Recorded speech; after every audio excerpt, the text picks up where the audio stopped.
Welcome to the Talltale Tavern, the monthly one-shot adventure TTRPG podcast. I am your tavern master and host, Kyle. We are back for heat number 4 for the Great Gladiator Tournament. Joining me at the bar is rapidly running out of jokes to make about her dice addiction, so I guess she can't be on the podcast anymore, Becca. Welcome back, Becca. Thanks, Kyle. I would kick me off, too, with all the shit I've pulled, so I understand it. Yes, and you need to come up with more jokes, though, because we do like to have you on the podcast. But if you do run out of jokes, there's nothing we can do, and you'll have That's to be true. Not allowed back. Then the addiction becomes too real if we stop making jokes about it. So and then I have to listen to that intervention you guys are trying to force on me. So. Yes, exactly. Becca, what is your character's name and race and class? I am playing Hobson Lynn, and they are a goblin soul knife rogue. Also joining us, and yet again using a British accent for her character because she can't do any other ones, Goose. Welcome back, Goose. Thank you for having me. And Goose, what is your character's name and race and class? My character's name is Beetle, and she is a Yuan-ti Monk. Very cool. Also here from the back roads in the middle of nowhere, new to dice rolling, but having so much fun and needs to get with Becca to expand his dice collection, Andy. Welcome, Andy. Yay, hello, I will gladly shop. Yay. I need all the help I can get, so. We are just fueling these dice addictions. We actually have a support group in the Discord for anybody who needs to join our support group. It works in the opposite way it should though, unfortunately. But what is your character's name and class and race? Silas Nightingale. He is a Tiefling Bard. Very cool. Last but not least, forever DM of 20 plus years, a content creator on TikTok and Twitch under the moniker of the Tranquil Monk, and DM of Tales and a Chronicle on Twitch. Welcome, Valthorian. Hey, glad to be here. Good. What is your character's name and race and class? Yes, I am playing Sir Hoppington today. He is a Harengon Paladin. Very good. Well, this is a continuation of the 14th adventure for this podcast. Let's go to the tavern. In the heart of the Sword Coast of Faerun, in the small town of Daggerford, along a busy downtown street squeezed between the shops of a tailor and a florist, like an old dusty book forgotten amidst the others on the shelf, rests the Talltale Tavern. A place of truth and of lies. Grab a drink of any size and listen to the wisdom of the wise in this place where the ink never dries. This is where we find ourselves tonight, sitting around a worn wooden table with the smell of books and brandy in the air. The front door opens like the turning of a page, and in walks a small group of people of various fantastical races. They shuffle in and head pointedly to a table that has a folded piece of paper sitting on it that reads, "Reserved for the Talltale Book Club." They sit down and gab for a bit, deciding on which story to read next. One of the members says to the group, "I've got an idea. Hey, bartender, do you have any older stories? Maybe one that hasn't been read in a while?" The bartender ponders for a second, then looks to a figure sitting at the bar, a large cloak obscuring their face and body. The figure shrugs and takes a drink. "An older story, you say?" the bartender says, walking to the nearest shelf cram-packed with books. "How about a classic?" He wiggles out an old leather-bound book and blows the dust off the cover, revealing a very long title. This one's a little different than the others, but just as exciting. He finds a stool in front of the bar, sits down, opens to the front page, and begins to read. "What do you wish for? Fortune, fame, power? Enter in a grand competition where only the strong will survive, and only one will receive the prize. That is the message I heard in my mind as I held the strange coin in my hand. Hold the coin, speak your wish, and fight for what you desire." And thus continues the third Bi-Sesquincentennial War of the Wishes, Legends of the Lamp, or alternatively, GlaD&Diators. Roll the intro.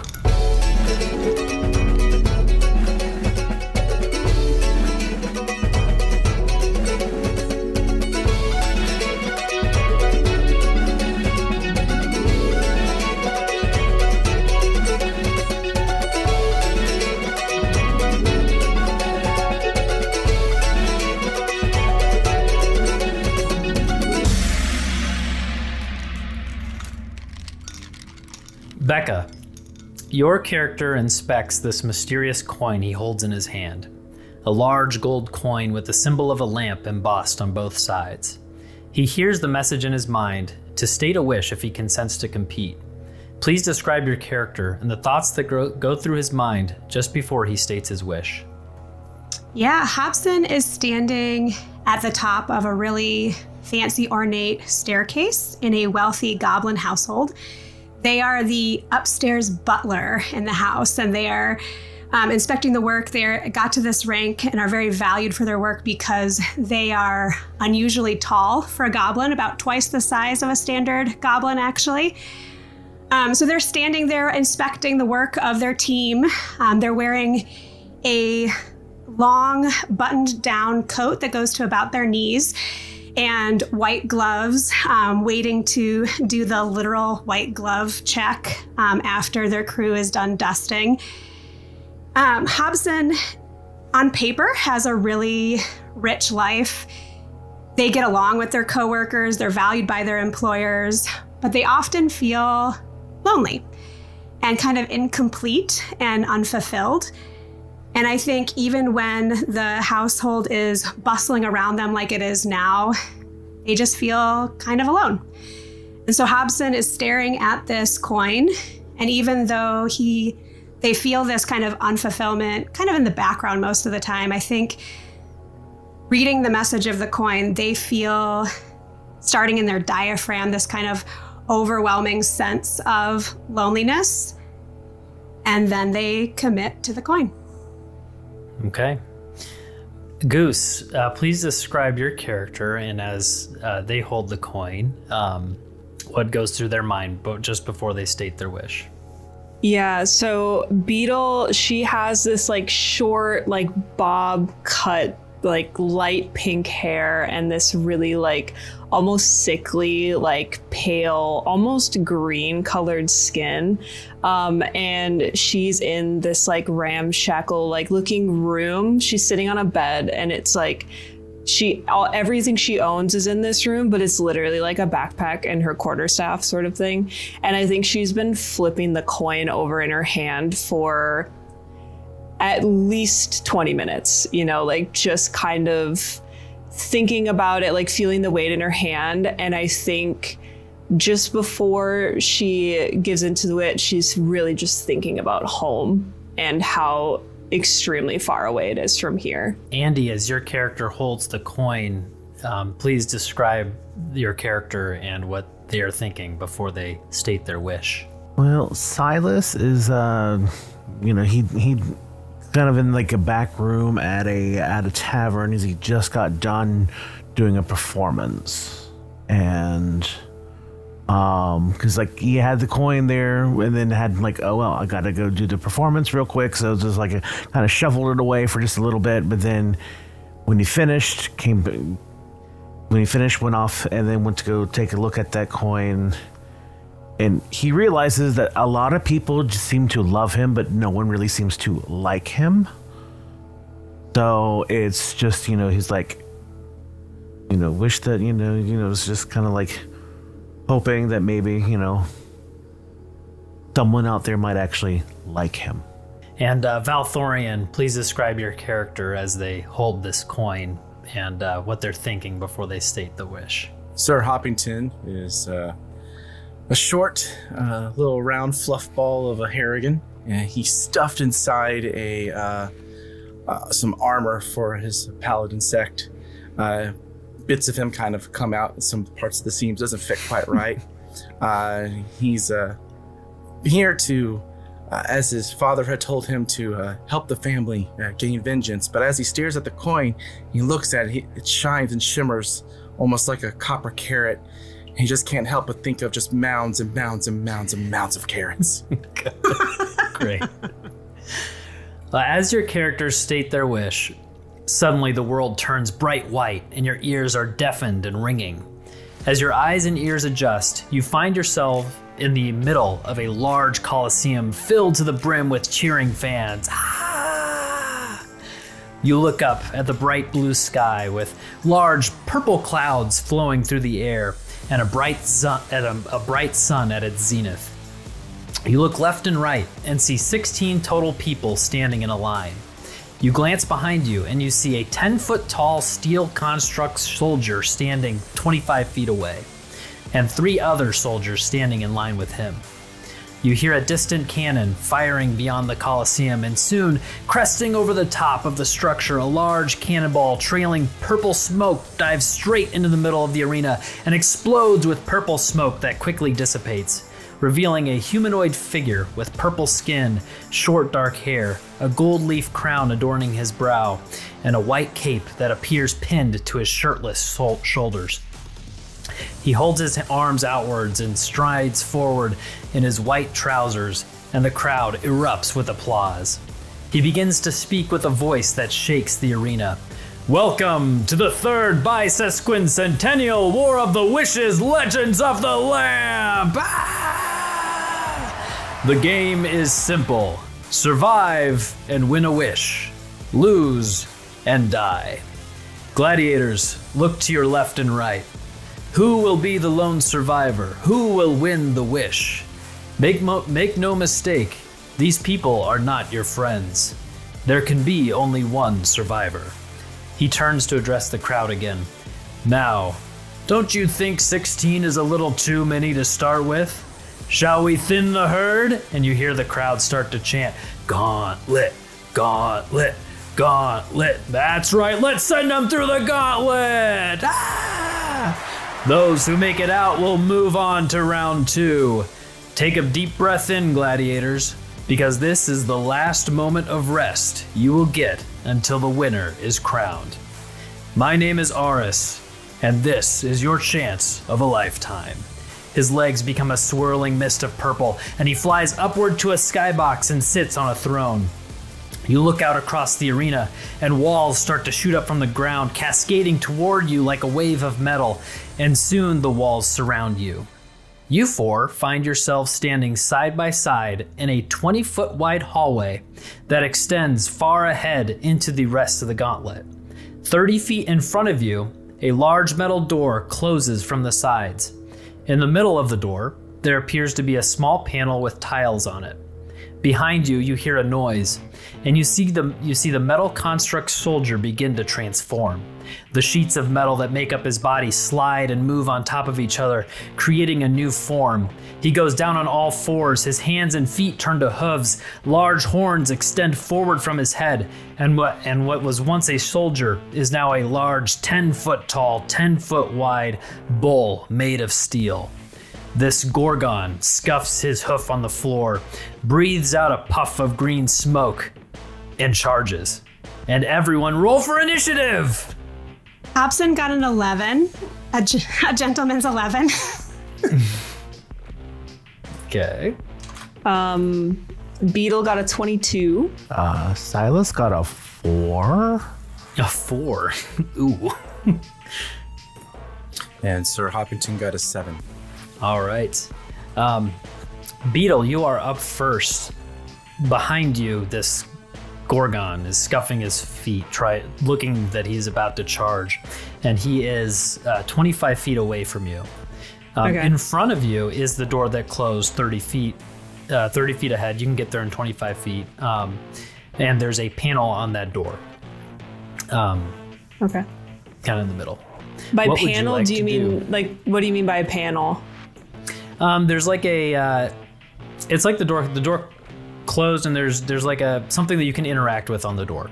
From that distance, you can kind of see something's there that you can interact with on that door. Okay, then I'm going to sprint ahead to that and see if I can make heads or tails of it.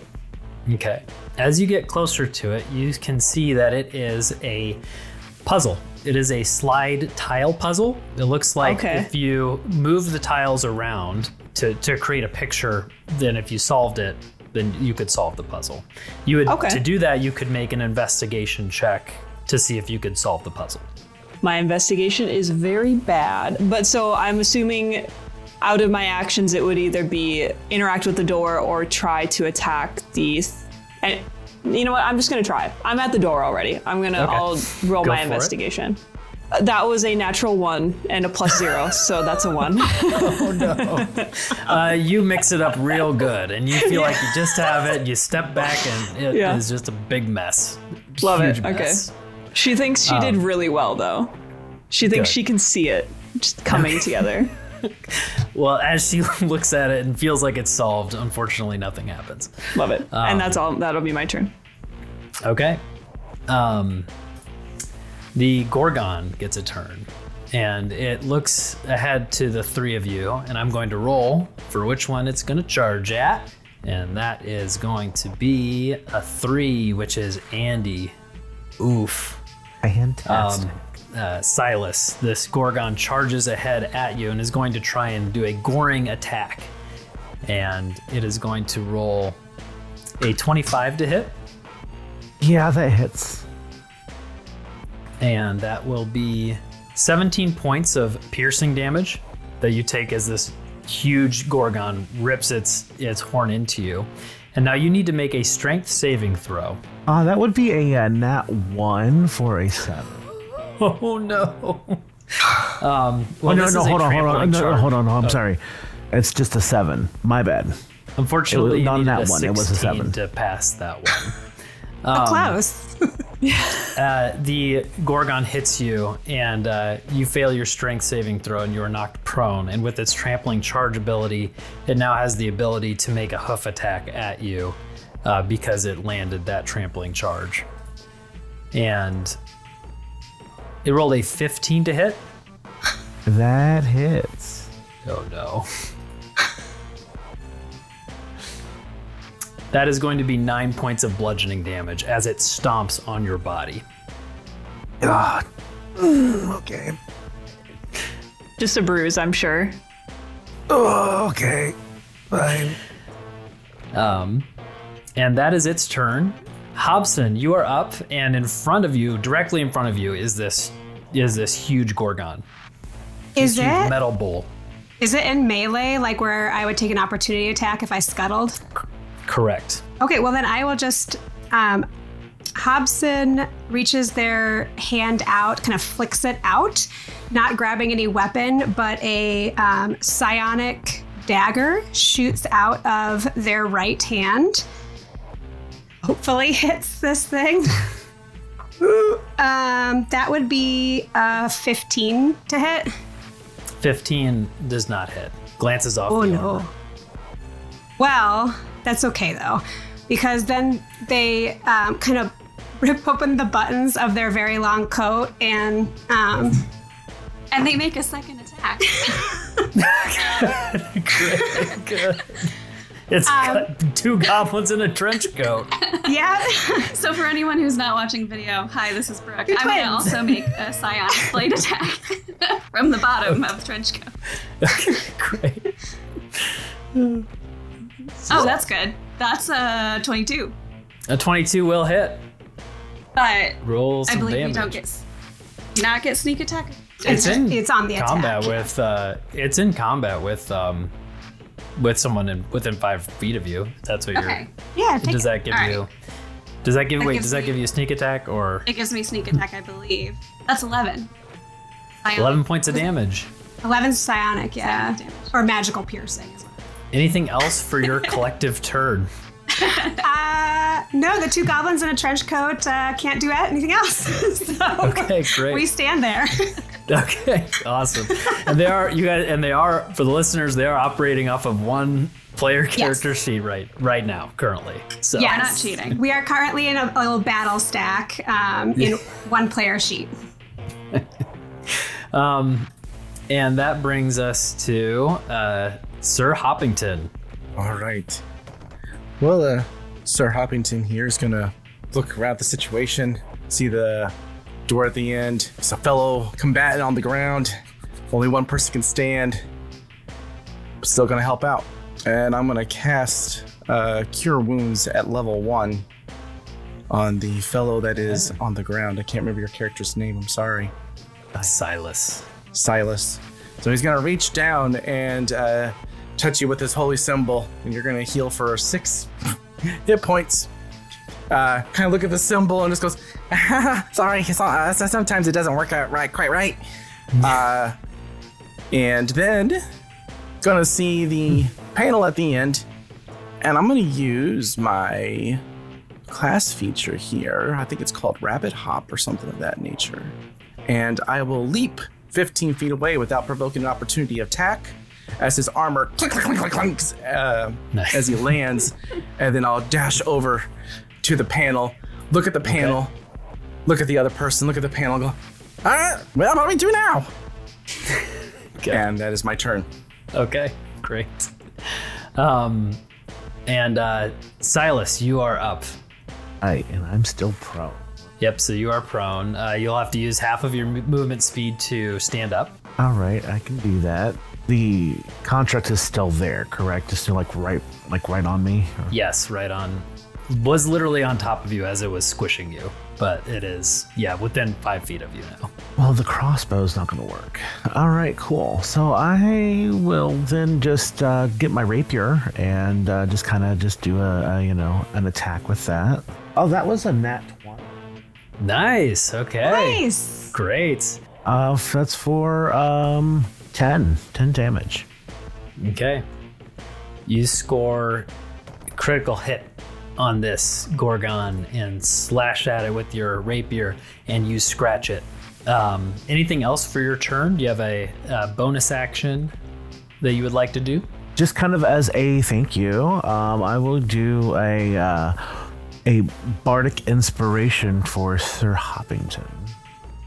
Nice. Cool. So that will be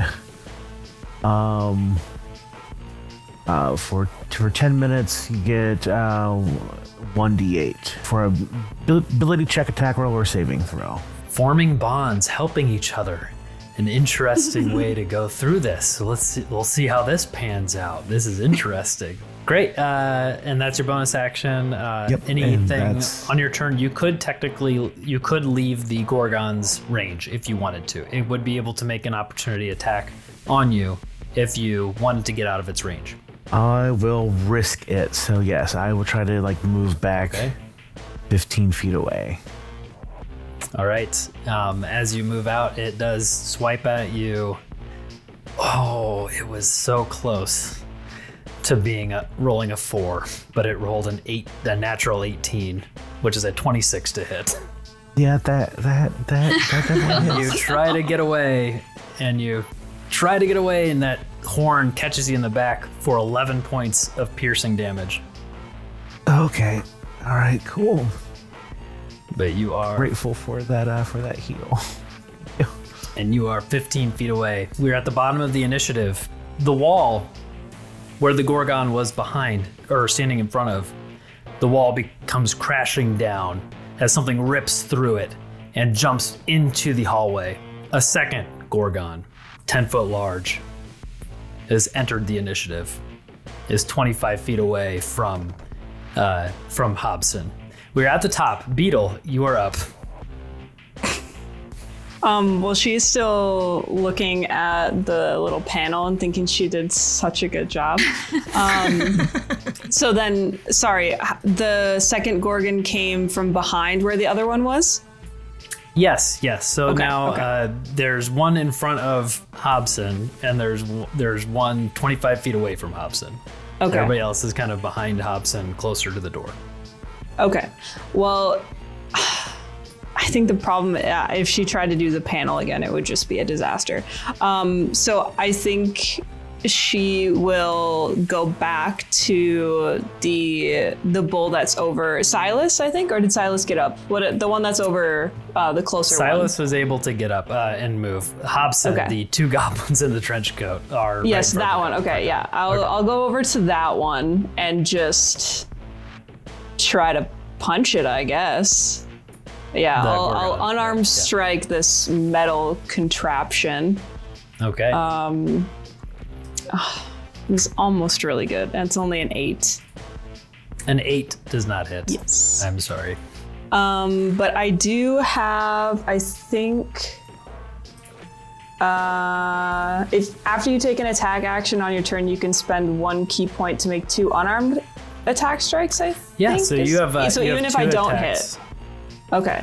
Yep, but I also so think you I have just so you have 2 attacks in general. Yep, you have 2 Okay. attacks per action, and then as a monk, you can I could do Fury for of free Blows. do a bonus action unarmed strike.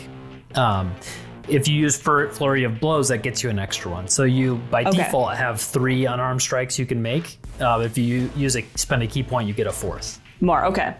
First time playing a monk, so you have to forgive me. I'll just start with the extra attack first, and we'll see what happens there. So second attack. Oh wait, hold on, I clicked the wrong button. Okay, that is a 23. 23 will hit. Okay, so damage there is 9 points of bludgeoning damage. Okay, you dent it. Wait, just a little bit. Nice. I mean, heck, why not? Let's do the Flurry of Blows just for funsies.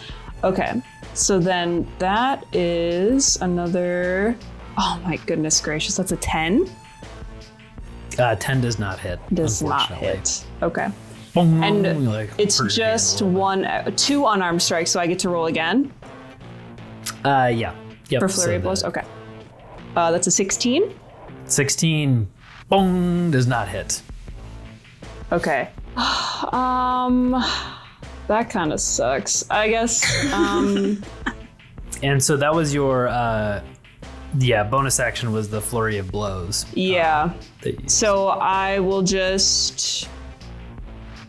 stay there.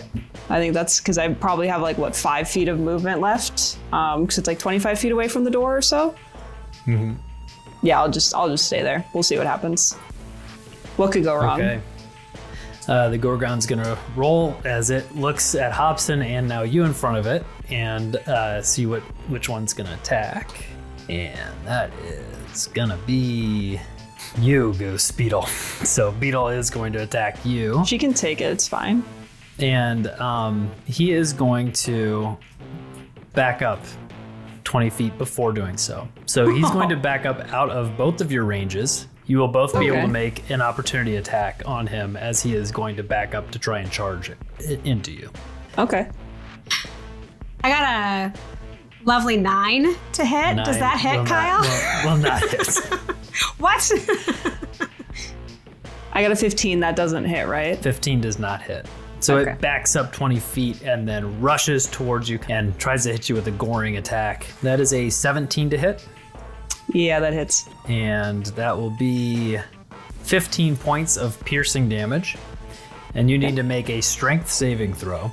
Oh my god, natural 1 for a 5. That's what he rolled, right? That's what Silas rolled, right? I have proficiency in strength saving. That's our Third nat 1. God. Oh no. You gotta roll better, guys. This is not good. This is not good. My dice aren't even this mean to luckily- me. This is D&D Beyond's fault. I'm blaming Luckily, the Gorgon rolled a natural 1 on his hoof attack. And so he tries to trample you, but you, with your monkness, are able to dodge around those hooves as they are stomping down on top of you. And you said 15 damage, correct? Before? Yes. Yep, Okay. 15 damage, and you are knocked prone. Okay. And that is its turn. Hobson, you are up. You have this Gorgon right in front of you, and you have the other one that's 25 feet away from you. It does not look happy. Oh, really? It doesn't just want to hang out? Okay. Yes. Okay, and then Beetle's right there too, right? Yes, Beetle's So right he next gets to you. sneaking out. Okay. Beetle's right next to you, prone. So would you like to take the No, attack? Gobson will say, "Take it, Hobson." Thanks, Gobson. Okay. So I'm gonna whip out with one of my psionic blades. Oh, maybe 19 to hit. 19 just hits. Yes, it Just does. hit? Just Oh, no. Sneak attack. Okay. So that's 16 magical piercing. Okay. Oh, Kyle, I totally just realized as Becca was rolling, I forgot to add my modifier when I hit last round. Or I just did the same exact thing. So an additional 6. Okay. We'll count it.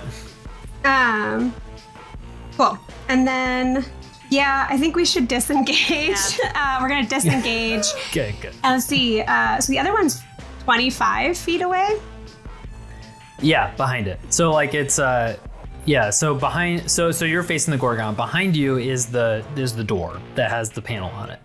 Right now, as you're facing the Gorgon. Looking past the Gorgon, there's that additional Gorgon like down the hall. Can we go to the door and not be by an enemy?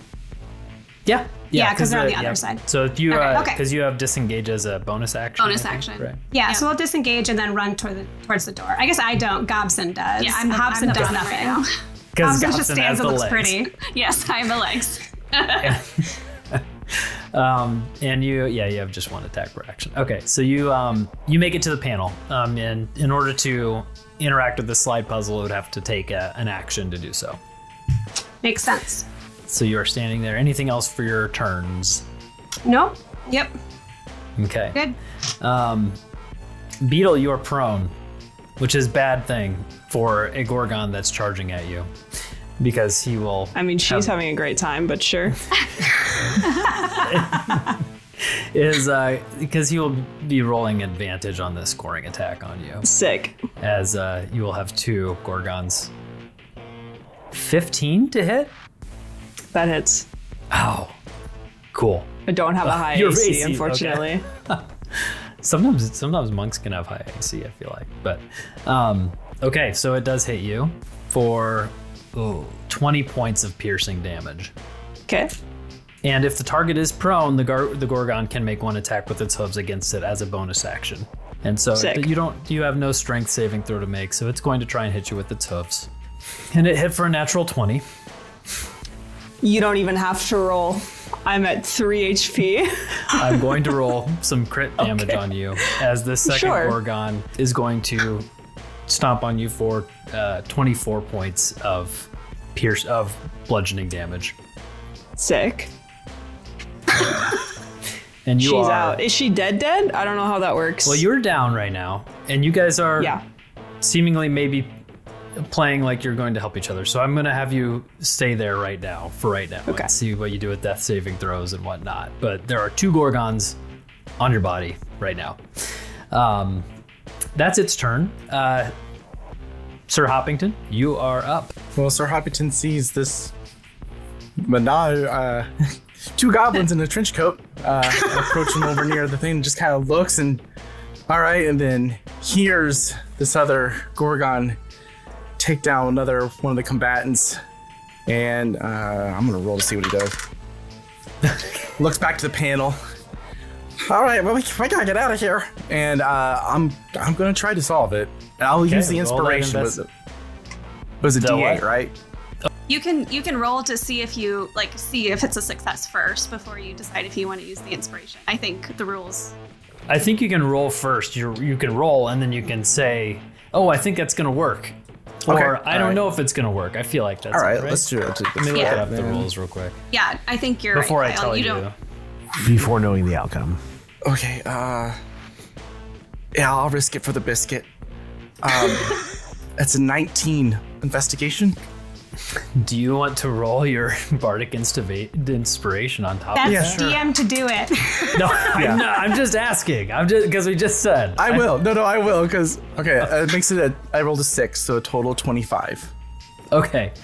You solve it. You solve the puzzle. You put you slide the tiles together. They click together, forming a picture of a bowl, a Gorgon. And as you solve the puzzle, the wall drops down.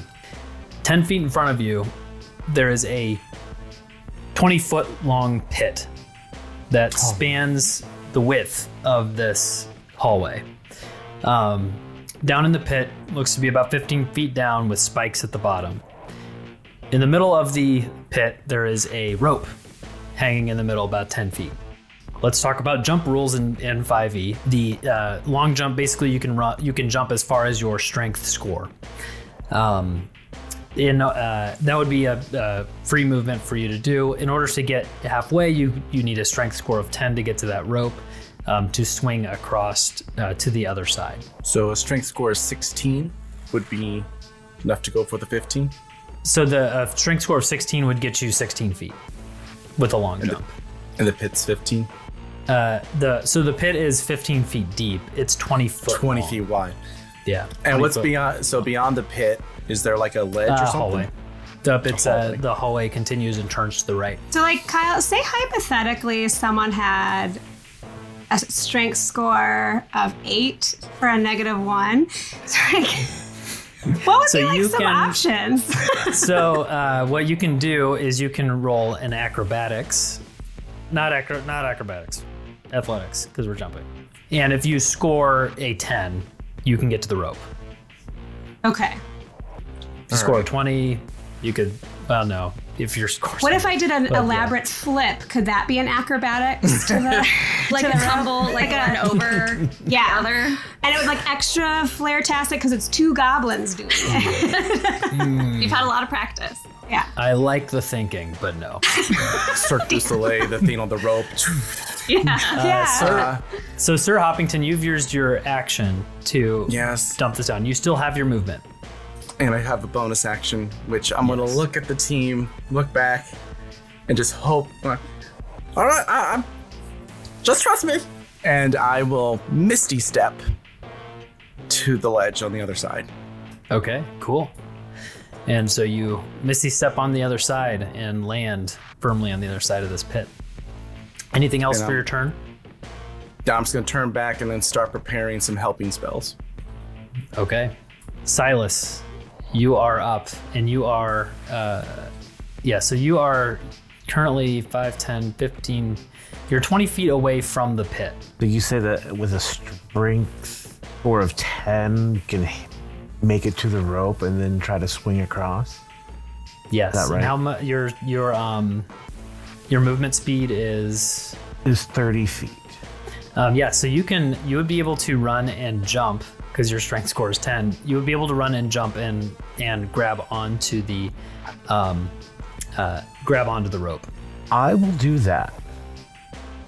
Okay. So just kind of takes just a mad dash and jumps and grabs onto the rope. Okay. You run and you jump and you leap and you are bruised and battered, and you jump and you grab onto this rope, and sharp barbs from the rope stick into your hand, and you're going to take a bit of piercing damage from this. Oh. As the barbs stick into your hand, you take 6 points of piercing damage. Okay, so with that, I then, just I only had 2 HP left, so I'm on the rope and I just let go and I fall down into the pit. So you go unconscious and you fall straight down and smack above the pit. Your body is hanging there above the pit, and everybody looks and sees and realizes the pit is an illusion. There is no pit. Back up at the top is Beetle. Beetle, please roll a death saving throw for me. I would love to. That's a 4. You take one failure on your save. The Gorgon in front of you is going to try and gore your body. As Makes it sense, sees it's that in the you are name. still Gorgon gore. Yeah. That is going to be a 20 to hit on your body. Yeah, probably hits. And it does. unfortunately, that will give you 2 death saves as it hits. Love it. And 2 so- fails, correct? 2 fails.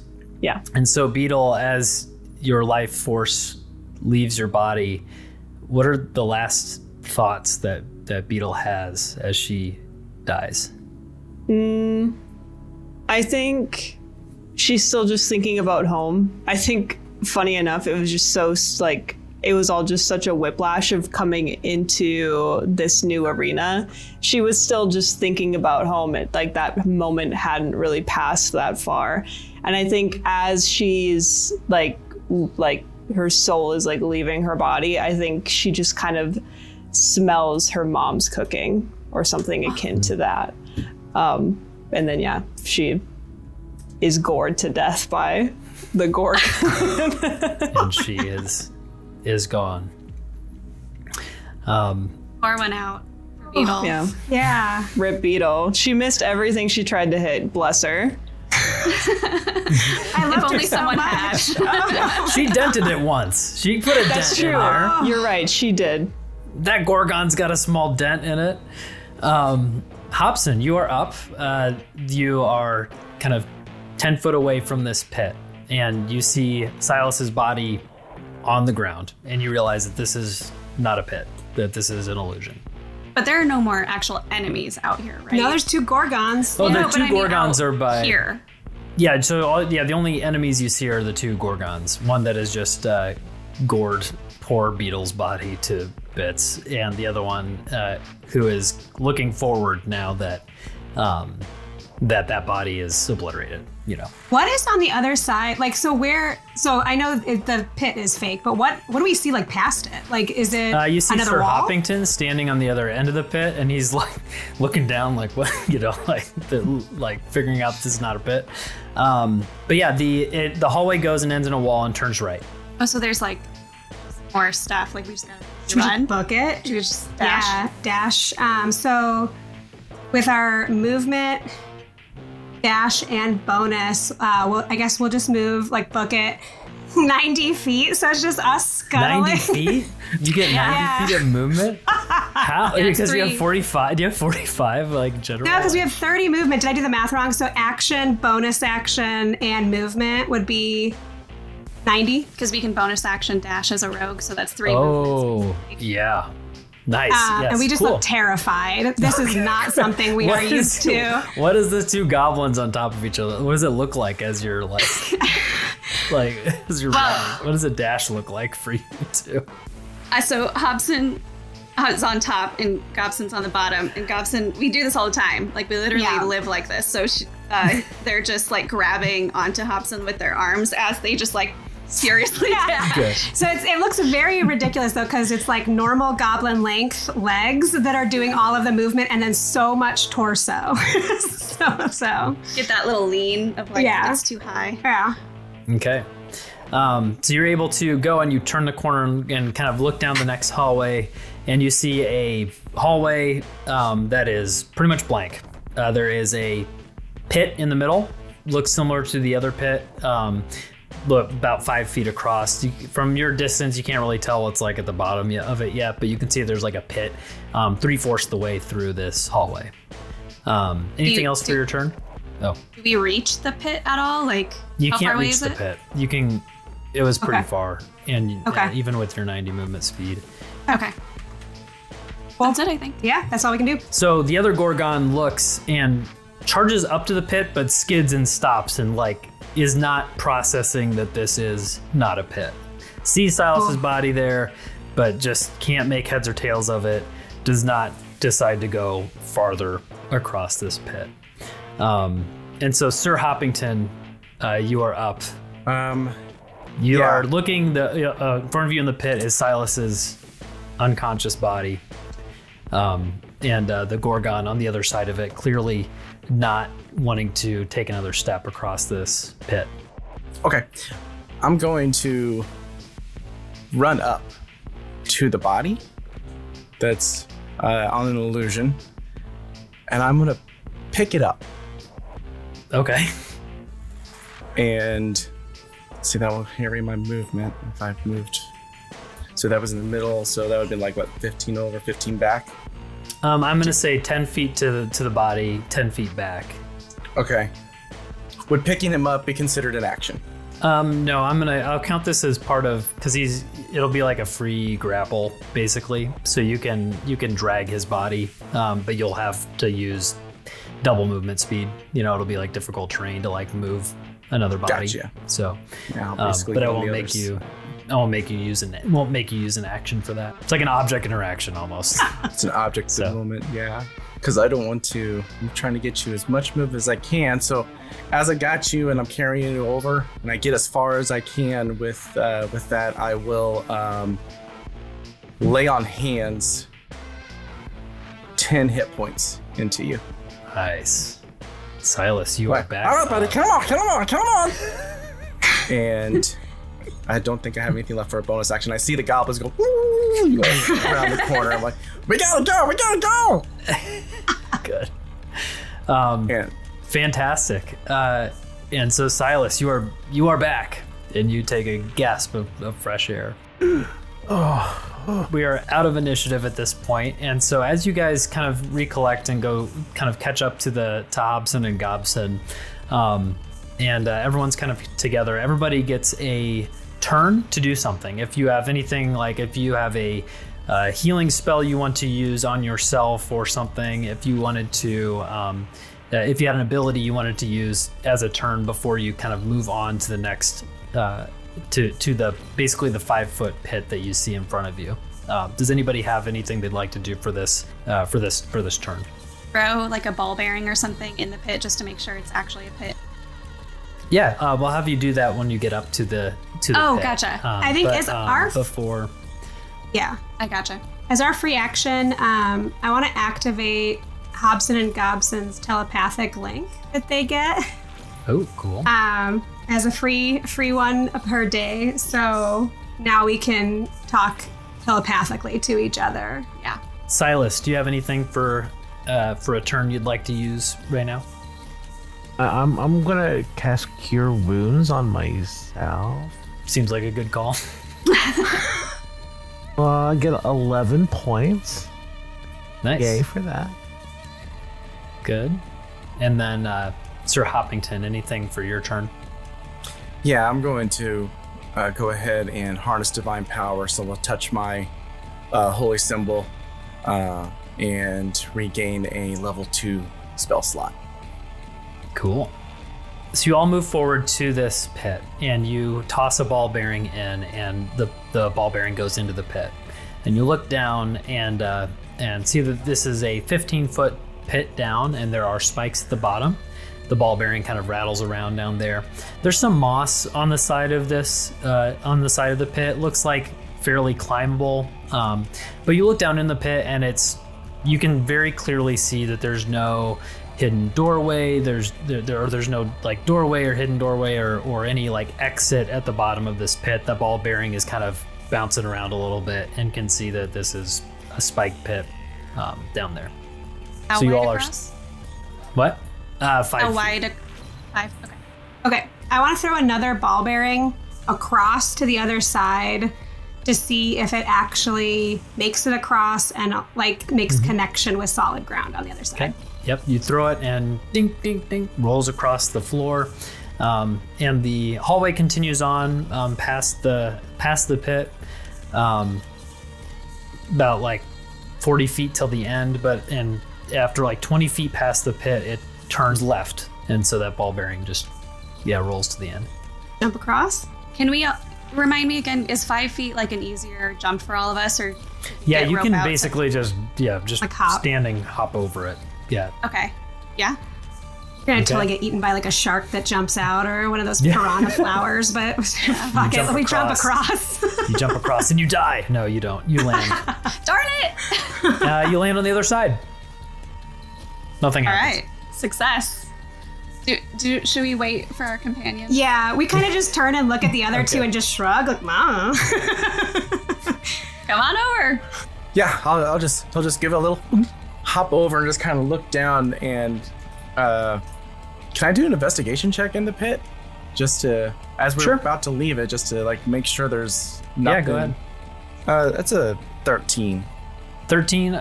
You don't get much of what I've already described looking in the pit. You do like go down, like touch the moss. It seems like real. Like you're able to like like grab a tuft of it. It doesn't seem like it's gonna attack you or anything. So okay. Yeah, all right, Silas, seem safe. Come on. All right, so I'm gonna like psych myself up and like, all right, let's do this. Run and then jump. Okay, great. You jump across and land a little bit farther than the others. And if you want to do it cool, you can give me a performance or an acrobatics. Acrobatics, like a real bard. Yeah, real bard. Give me performing. A performance or acrobatics. I just want to see how cool this looks. We'll do performance. I've got a +7 to that. So that's 17 plus 7, so that's a 24. 24. Yes. So cool. You slide on the ground a little bit and look back. And do you have hair? Do you have hair that you flip Just back? Good. Great. So good. So you three move forward together, and as you turn the corner into the next hallway, suddenly your face comes into contact with something, and it's very strange, and your nose tingles a little bit, and you look forward, and your eyes are trying to adjust, and you see like a floating skull in the air, and you see like a shield that's kind of like dissolving inside this air, and then you realize your eyes adjust and you look and you see a giant wall of gelatin that takes up the entire hallway, and this wall starts to move toward you. And everybody roll for initiative. Ugh, I got an 11 again. Oh, Hobson did, sorry. Silas got a 19. And Hoppington got a 14. 14. Okay. And so with this gelatinous cube, with its stat block, it is a transparent ability. And so anybody who, I was using your passive perceptions for this. So if you have a passive perception less than 15, then you do not see it. And it gets a surprise round on you. Luckily for Silas, your passive perception is insane. It's a 17. And so you actually see this thing coming. And you also rolled higher than on your initiative. So during this round, this kind of surprise round of sorts, Silas, you see this gelatinous cube moving toward you, and you have an action that you can do, or you have your turn. So what would you like to do? Behind you, as you're kind of thinking, you glance over your shoulder, and behind that pit that you guys had jumped over, a wall shoots up from the ground and blocks the exit. And so there's a wall now on the other side of the pit from where you're standing.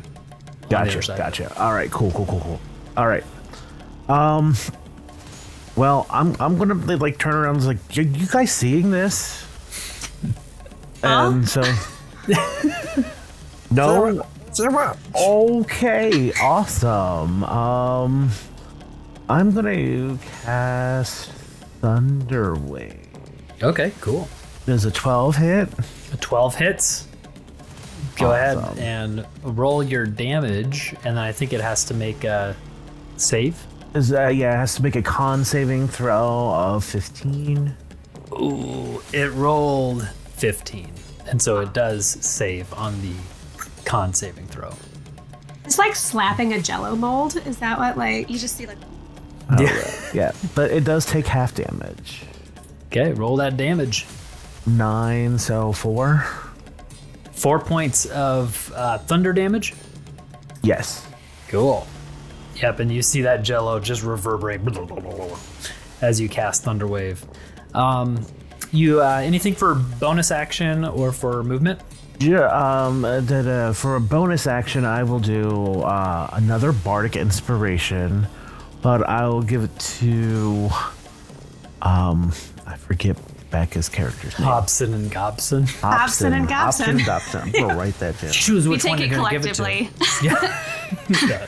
No, we are one. We are one. No, you get what you get. Yeah, you get it collectively. So so I do I'll just give a Bardic Inspiration to Hobson. So that would be just an extra a D8 for ability check, attack roll, or saving throw. Thank you. Good. Would you like to move? Do any movement? I'm gonna move back away a little bit just to put a little bit more distance between me and this moving wall. Okay. If you wanted you could get the furthest way you could get is all the way like in front of the pit, and so you could stand right in front of the pit. That's 25 feet away. That works. Okay. Gotcha. Probably gonna regret being that close to the pit, but it's. Sir Hoppington, you are surprised. Hobson, you are surprised. The cube moves forward, and it is going to use its engulf attack. And all of you become engulfed by this cube. You find yourself inside this acidic block of gelatin, and you all need to make a dexterity saving throw to try and get out of this cube. With us being surprised, do you want us to roll at disadvantage? Al, what are you doing? Yeah, no, because this isn't a. You an stop attack. DMing. I'm sorry. Stop it. You are surprised, but you don't need to make a. If it was going to make an attack, then it would. But because its attack is just like consuming you, you don't need to make a disadvantage for dexterity. Hobson and Gobson got a 17. Okay, you succeed. I rolled a 13, but I have lucky footwork. When I fail a dexterity saving throw, I can use my reaction. You have to know roll if a you D4. fail. Yes. You get to know if you failed or succeeded. You can use a reaction to roll a D4 and add it to your save, potentially turning the failure into a success. I can't use this if I'm prone or speed is 0. The DC was 12. Oh, so okay. Nice. So all three of you succeed. The three, Hobson, Gobson, and Sir Hoppington, you succeed. And so on the stat block of this cube, you can choose to be pushed 5 feet back, kind of to the same side of the cube you were, or to the sides of the cube. The side thing isn't going to work for this gelatinous cube. But as you're in the middle of it, you feel like you could get to the other side of the cube if you wanted to get out of the cube. And you would be able to do that with your dexterity save, but you kind of recognize that going through the cube, through more of it, you will take damage to do so. So you can be choose to be spit out 5 feet on the same side, or if you'd like to swim through, you can do that. You will take damage to do so. Like we gotta go through it. Yeah. Yeah. Hobson and Gobson push through. Okay. Same with Sir Hoppington. Okay, I will roll the same roll for both of you then. As you go through, you take 11 points of acid damage. Uncanny dodge. Are we allowed to uncanny dodge this? Does it count as an attack? Well, In your let me opinion, read Kyle? uncanny. I think that this is more of an ability than an attack. Okay. Because like this is you choosing to like swim through, but uncanny Gotcha. dodge is. Yeah, so technically you didn't see it as well, so that's another layer. So technically yeah. attack which you see with an attack, you can use a reaction to half the attack's damage against you. So yeah, hard to dodge the cube when you're in the acid When you're in damage it? when you're You know, in the that's- middle, that's fair. surrounded It's by very logical. That's very logical. So what was the damage? The full damage? 11 Okay. points of acid damage, and you are spit out, both of you, on the other side of the cube. Ugh. And Ugh. that was its turn, its surprise turn on you. So we're back up at the top at Silas. All right, so I am once again by myself. Okay. Look at you. Hold on.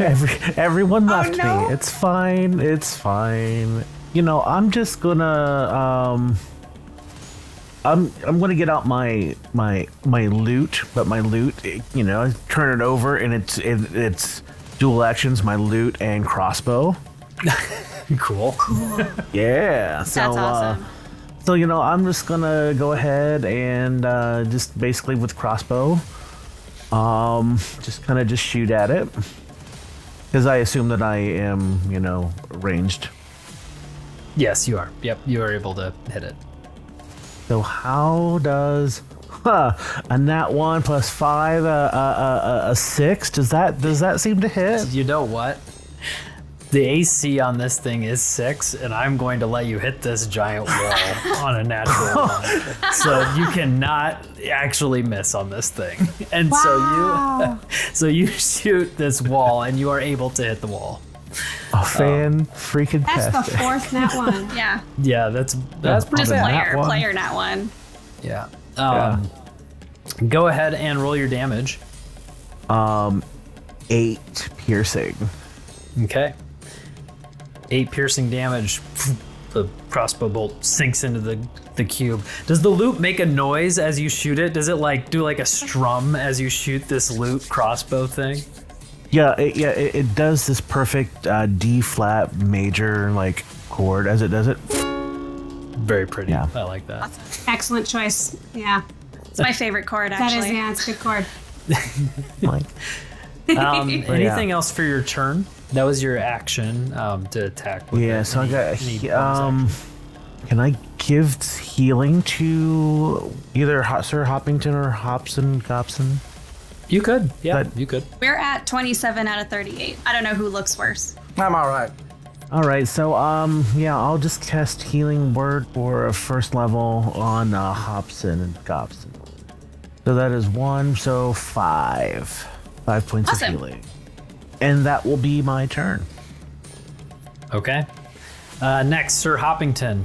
You two are on the other side of the cube. You look down this hallway because it's kind of where you're at. You can now see the next hallway.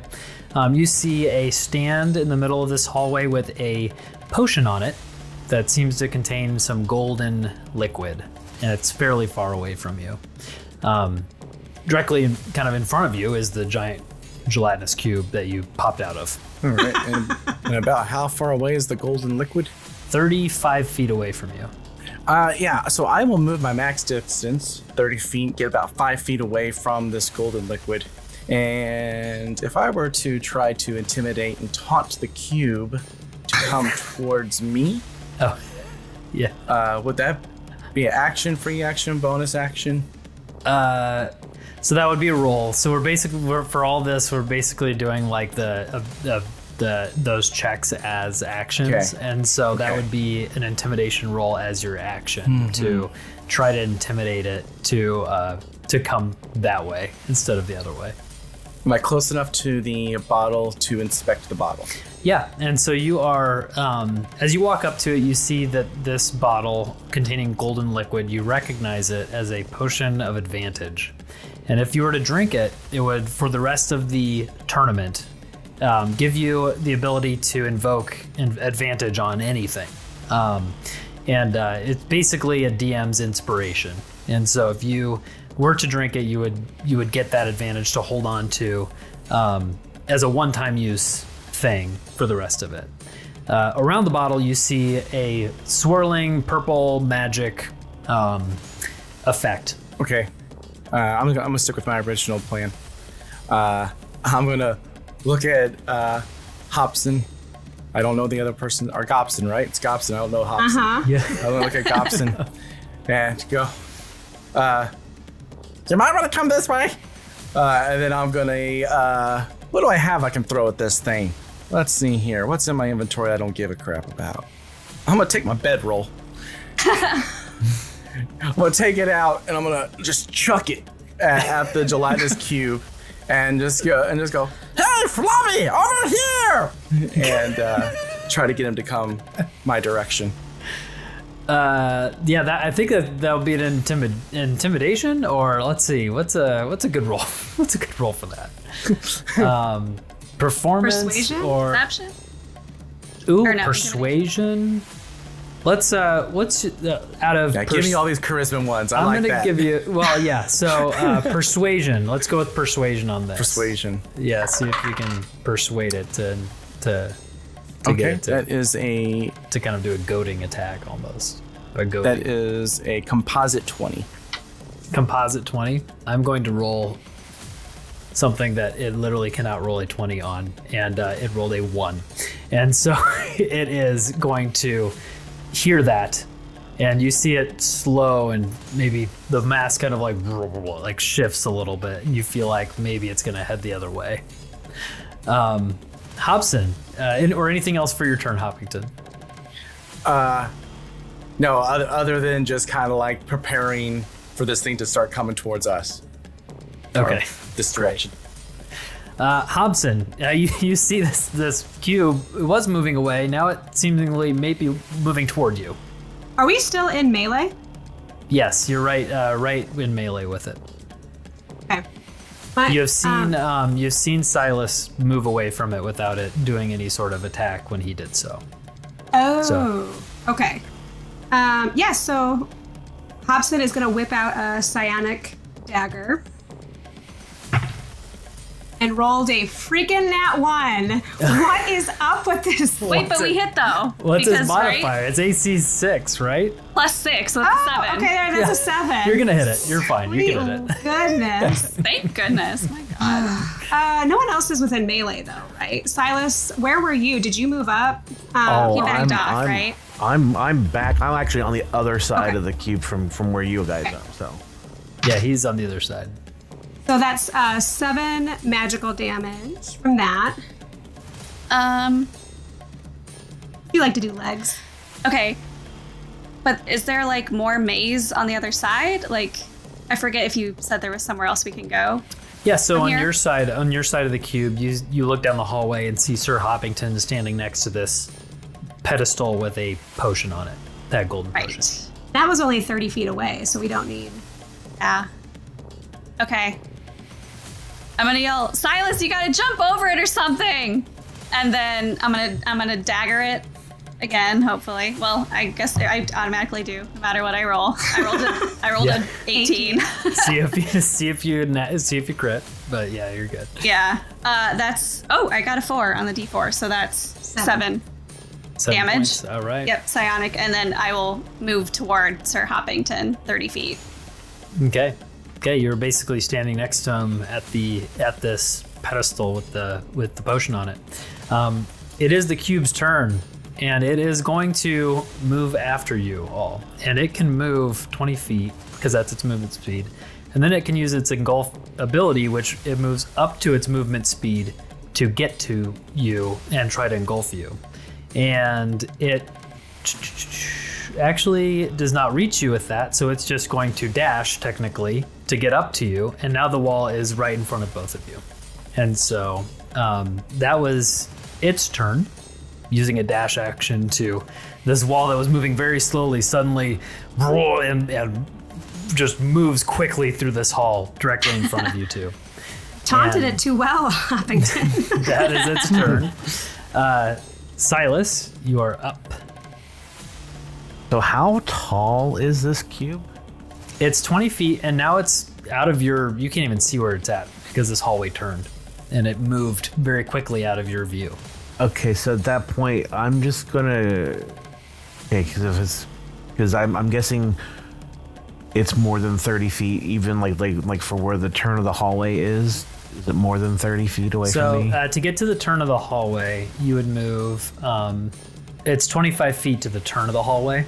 Okay. And so if you moved 30 feet, your movement speed, you would be able to get vision. You'd be able to get an angle on the cube where it's at.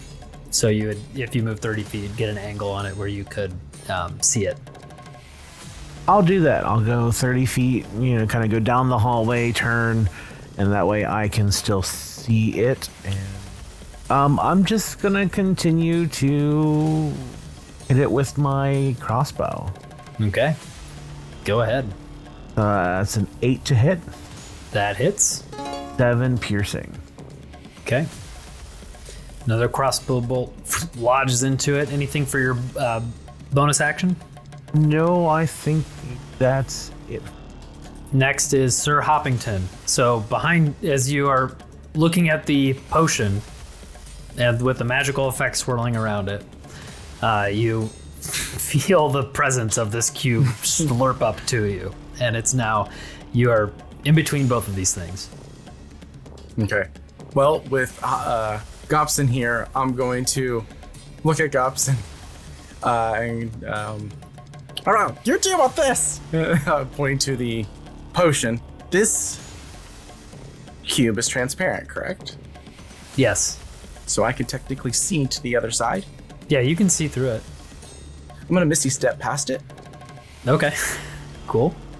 And hoping that it's still taunted by me and wanting to come to me. And if not, I still will use, that's a bonus action, so I will use another action to throw, I got rid of my bedroll.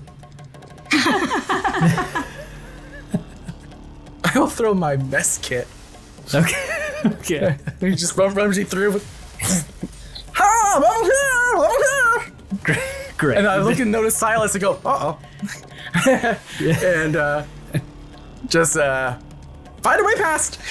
And yeah. Okay, so you Misty Step past it, which is 20 feet to get to the other. I guess 25 feet technically, right? To get to the space on the other side. So where do you want to just keep standing next to it, or are you trying to move? I will move like the further. I'll use my movement speed of 30. Okay. Still try to keep as much distance as I can. I'll kite tank this thing. Okay, yeah, you're able to get pretty far away with that. Yes, you throw your mess kit in there, and you see your bedroll like floating in there too, and like now the mess kit's like part of this cube. That is your turn. Anything else, or if not, we'll go up to Hobson's turn, and you are now in between the cube and the potion. Hobson kind of like leans forward to look down at Gobson and like make eye contact, and then kind of just like shrugs and reaches and drinks the potion. God, this is gonna be so bad. I feel like. Well, you reach for it, and your hand goes through this purple magical effect that's swirling around it. Oh, I forgot about that. Yeah. Whoops. Okay, if you don't want to do that, then if you want to pause, because that was part of the description. Yep, I forgot about that. Yeah, you definitely see the magical effect. Like, it's very apparent that there is some sort of something surrounding it, and in order to reach it, that might be a risk to try and go for this potion. Can we do like an Arcana check to see if we know what that purple mist generally is? Yeah, or something? sure. Like Yeah, what kind of risk we might be taking? Oh, well, I got a 10. 10, you're not really sure.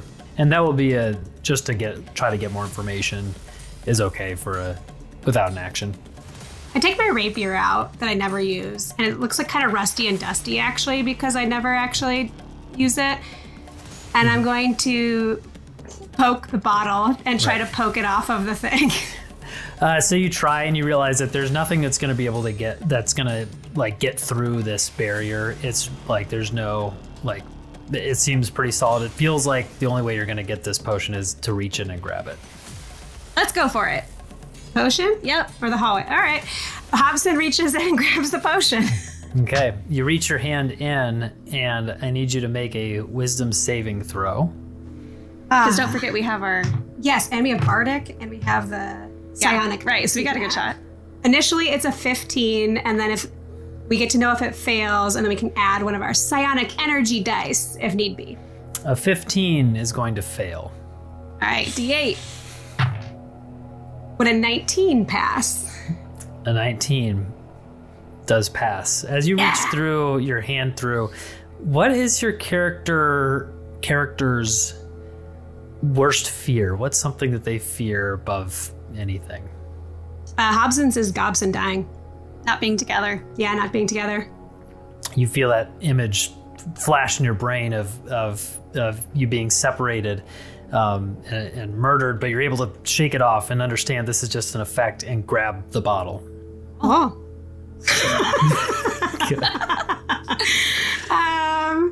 So can we drink it on this turn, or are we done? It's an object interaction. You can drink it. And that just lasts until we use it, essentially? Yep. Okay. So, okay. Sure, yeah. I'll drink it, and then we just kind of book it down the hall 60 feet. Okay. On wee little legs. Next, it is the cube's turn, and it is going to move forward and engulf Silas. So, Silas, you will have to make a dexterity save as you are now surrounded by this cube, and you are inside of it, possibly going to take some acid damage as you try to struggle to get out. Give me that dexterity save. Well, that was a nat 20. Nat 20. Yeah. For a 25. That's great. So you are able to swim through this thing, and if you want to end up on the same side that you were, which is the pit side, or if you want to swim through it and get off to the other side and pop out the other side, you'll be able to do so. You will still take the acid damage to swim through this cube. I'll risk the acid damage. I'll get on the other side. Okay. You swim to the other side and you take 9 points of acid damage. And that is, the effect on you, and that is its turn. And so it is your turn now, Silas. Beautiful. At this point, I'm just going to just turn right around and take a look at the cube, and I'm just going to attack it again with my crossbow. Okay, you'll have to take a step back to do that, but you are welcome to take a step back. So I'll take a step back there, and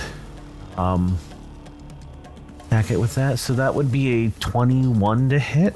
That hits. Awesome.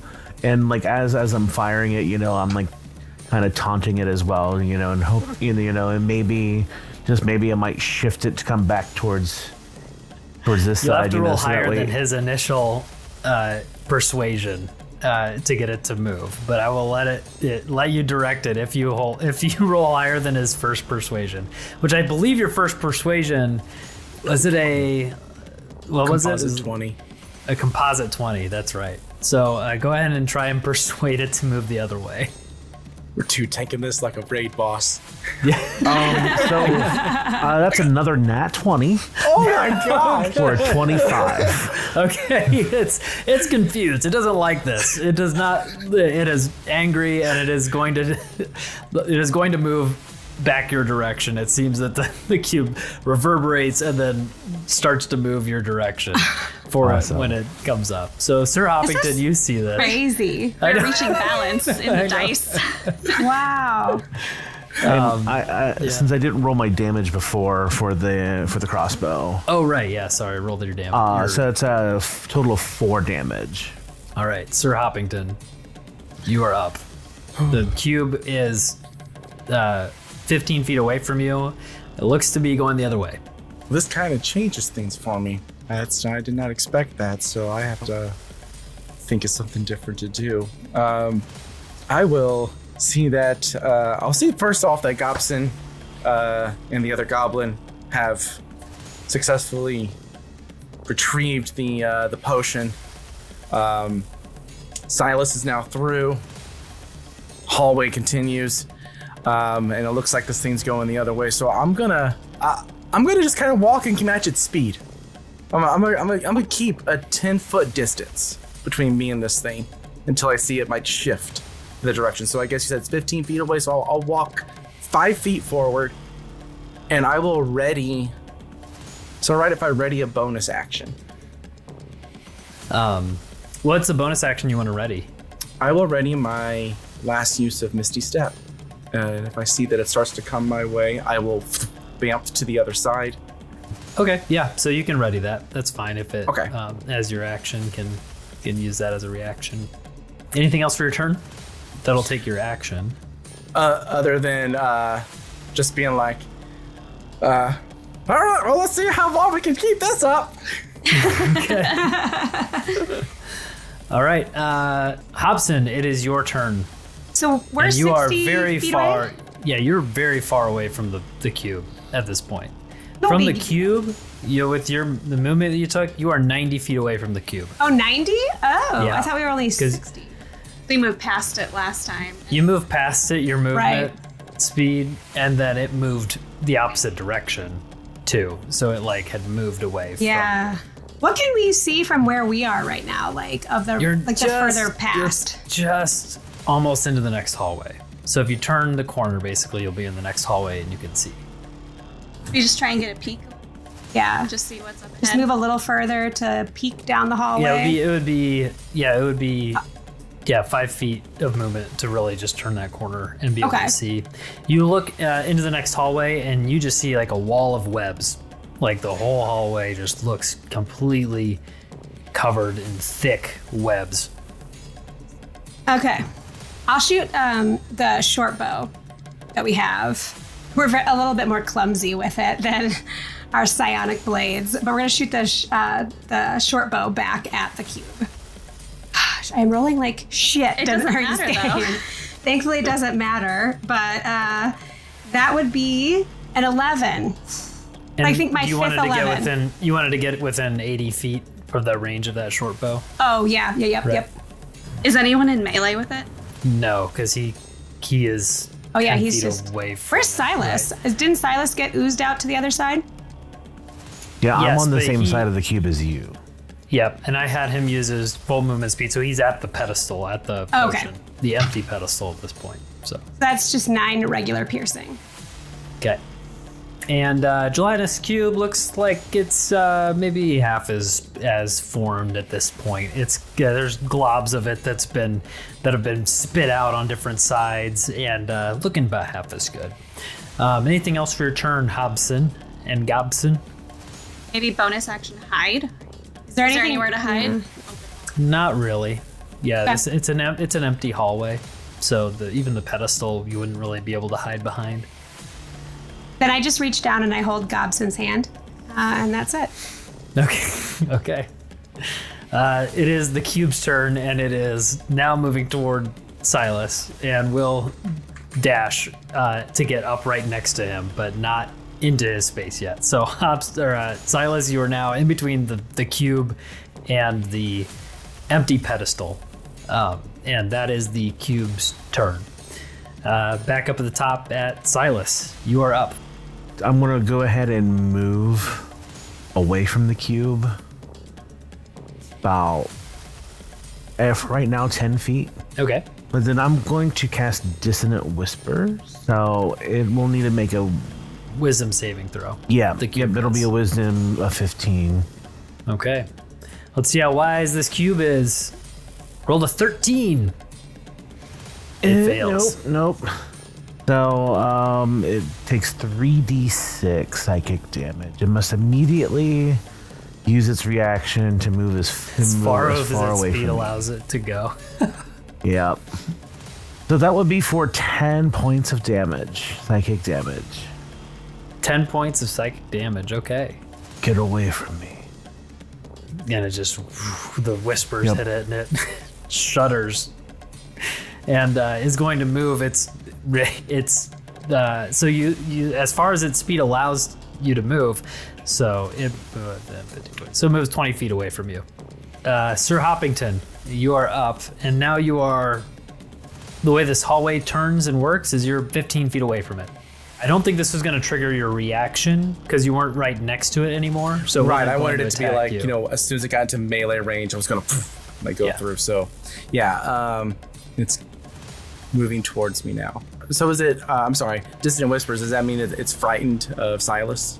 It won't approach Silas? Or is that just for the turn? That it's just a reaction? I don't think it's not a frightened thing because the cube would not be affected by being frightened. Yeah. So it literally just it just moves away. It's an effect from the from that. I'm gonna move up to 5 feet away from it, and I am going to use Valve Enmity as a bonus action, giving me advantage on attacks on the gelatinous cube until it is dead or I am dead. Okay. That's cool. And then I will attack with my longsword. Go for it. That is a natural 20. Nat 20. There it is. Roll that crit damage. Are you guys using dice that just have 20s and 1s? Like, on them? We're just flipping coins. That's my first one. 20 and 1. So 16 points of I don't think I have magical damage. Yeah, 16 points of non-magical slashy damage. Okay, you slash this thing and take a significant, you chunk off a edge of it, right? And the upper left edge of the cube slides off and flops down, and it is looking much less good than it did before you swung. And I am a paladin, so I would like to add Divine Smite. I can just add that without it being a bonus or an action, right? Yep, so you can expend a spell slot to deal 2d8 extra radiant damage to the target. I will definitely. Plus 1d8 for each spell level higher than burst. So what spell level would you like to use? I will use 1. I'll use a spell level 1. Okay. And with it being on a crit, does that do anything to it? Yeah, yes, it does. So it sure does. Okay. You roll double the dice. So roll 48, so 5, 6, 11, another 5, 16, and 4, so 20. An extra 20 points of radiant damage. It had 12 points left, and so how would you like to destroy this cube? So as it comes back towards Sir Hoppington, he just kind of shakily takes out his sword, and his armor does not fit correct. So as he takes it out, he kind of trips forward, and as he trips forward, it kind of just slices down the middle. He's like, "Ah!" You slice down the middle and you cut all the way through the cube, and it like falls against the walls of this thing and just melt away. And at your feet you see your bedroll and your mess kit, a little bit damaged, but they're down there if you would like. Yeah, I'll pick them up and kind of shake them off, and well, I'll just kind of start moving my movement speed. Okay, great. So you guys all catch up to each other, and see that you are now standing in front of this wall of webs. Again, you have a chance if you'd like to take a turn yourself here with this wall of webbing. We're out of initiative at this point. Can I light all my arrows on fire? Like with my torches, like combine the ends of that with the end of my arrows? I guess not all of them, but a handful. Yes. Allow that face. I think so. Yeah. I don't think mechanically it would do any more fire damage, but it would have a fire effect to it. I don't know. That's what I was hoping, just with the never web. Thought of this. Basically, Yeah. like I just want the equivalent of whipping a torch at web. However you would let me do that. Yeah.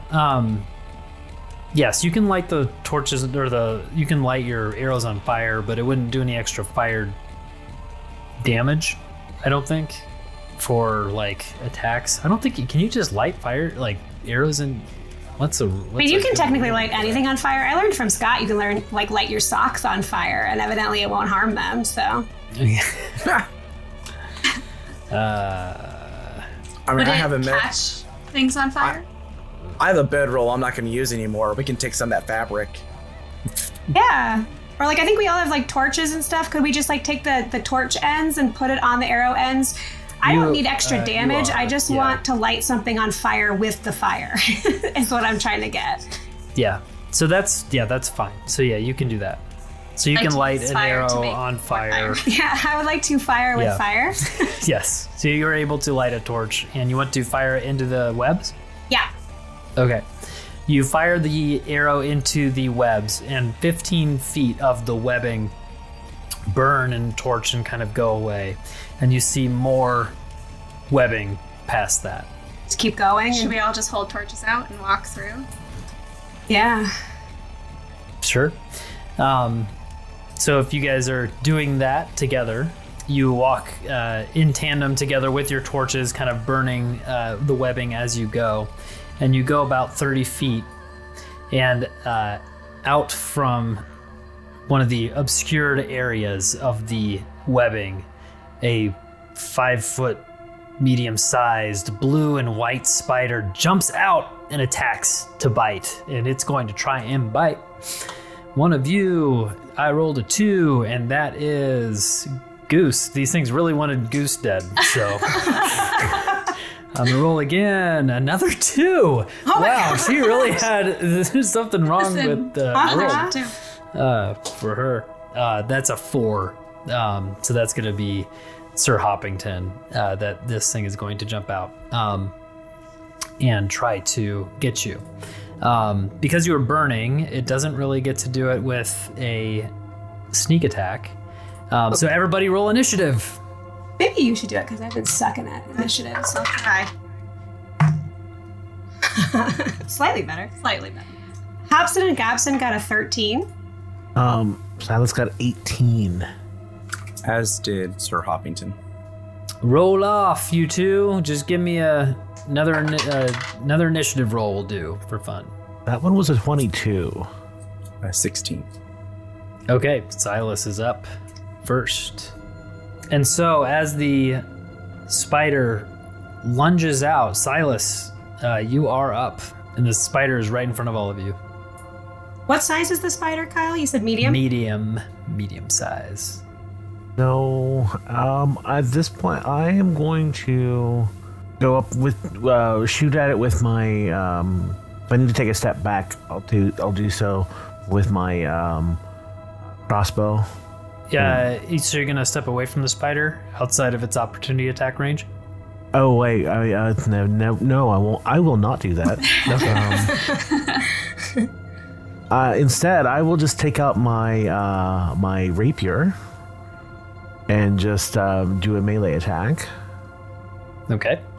for a 13 to an 18 to hit. 18 hits. Awesome. And then wow, okay, 5 damage. Piercing damage. Okay. You hit it with the rapier, 5 damage. Anything else for your turn? Oh, I will give Bardic Inspiration to Sir Hoppington. Good. Sir Hoppington, you are up. So we're just want to make sure. Is it one spider or multiple spiders? You see one spider in front of you. One spider. And a wall of web behind it. The way you said that, Kyle. I just you see one spider. I was confused because there was like a roll for 2, a roll for 2, and a roll for 4. Your question was valid. Yours was right. What? It was Did I the roll DM for a response. Oh, did I say something weird? Interesting. There's one spider. There's one spider. What do you want me to say? That we can see. I heard that. Yeah. No, there's one spider that you could see. Well, as far as Hoppington knows, one spider. Yeah. Okay. I will. I'm gonna wall a web behind it. As we were burning these webs, were they kind of just like flickering away, or were the flames kind of lingering a bit? Very short. They're going away pretty much. Okay. The web would like burn away, and it's not like it's not like a wall of ember or anything like that. Okay, cool. In that case, who's the spider directly next to you right now? All of you, all 3 of you. Oh, we're all in. Yeah. Okay. All within range. Okay. You know what? Keep it simple, stupid. I will go ahead and I'll just attack it with a sword. Okay. Go ahead. That is going to be a 14. 14 hits. Oh, sweet. That will be 6 points of non-magical slashing. Okay. You slash at it, gash it. Anything else for your turn? No. That's pretty much it. I'll just kind of like, oh, here we go again. Okay, it is going to turn to you to try and bite. And it rolls, a natural 1. And it misses. It misses its bite attack and then phases away. And is no longer standing in front of you. Hobson, it is your turn.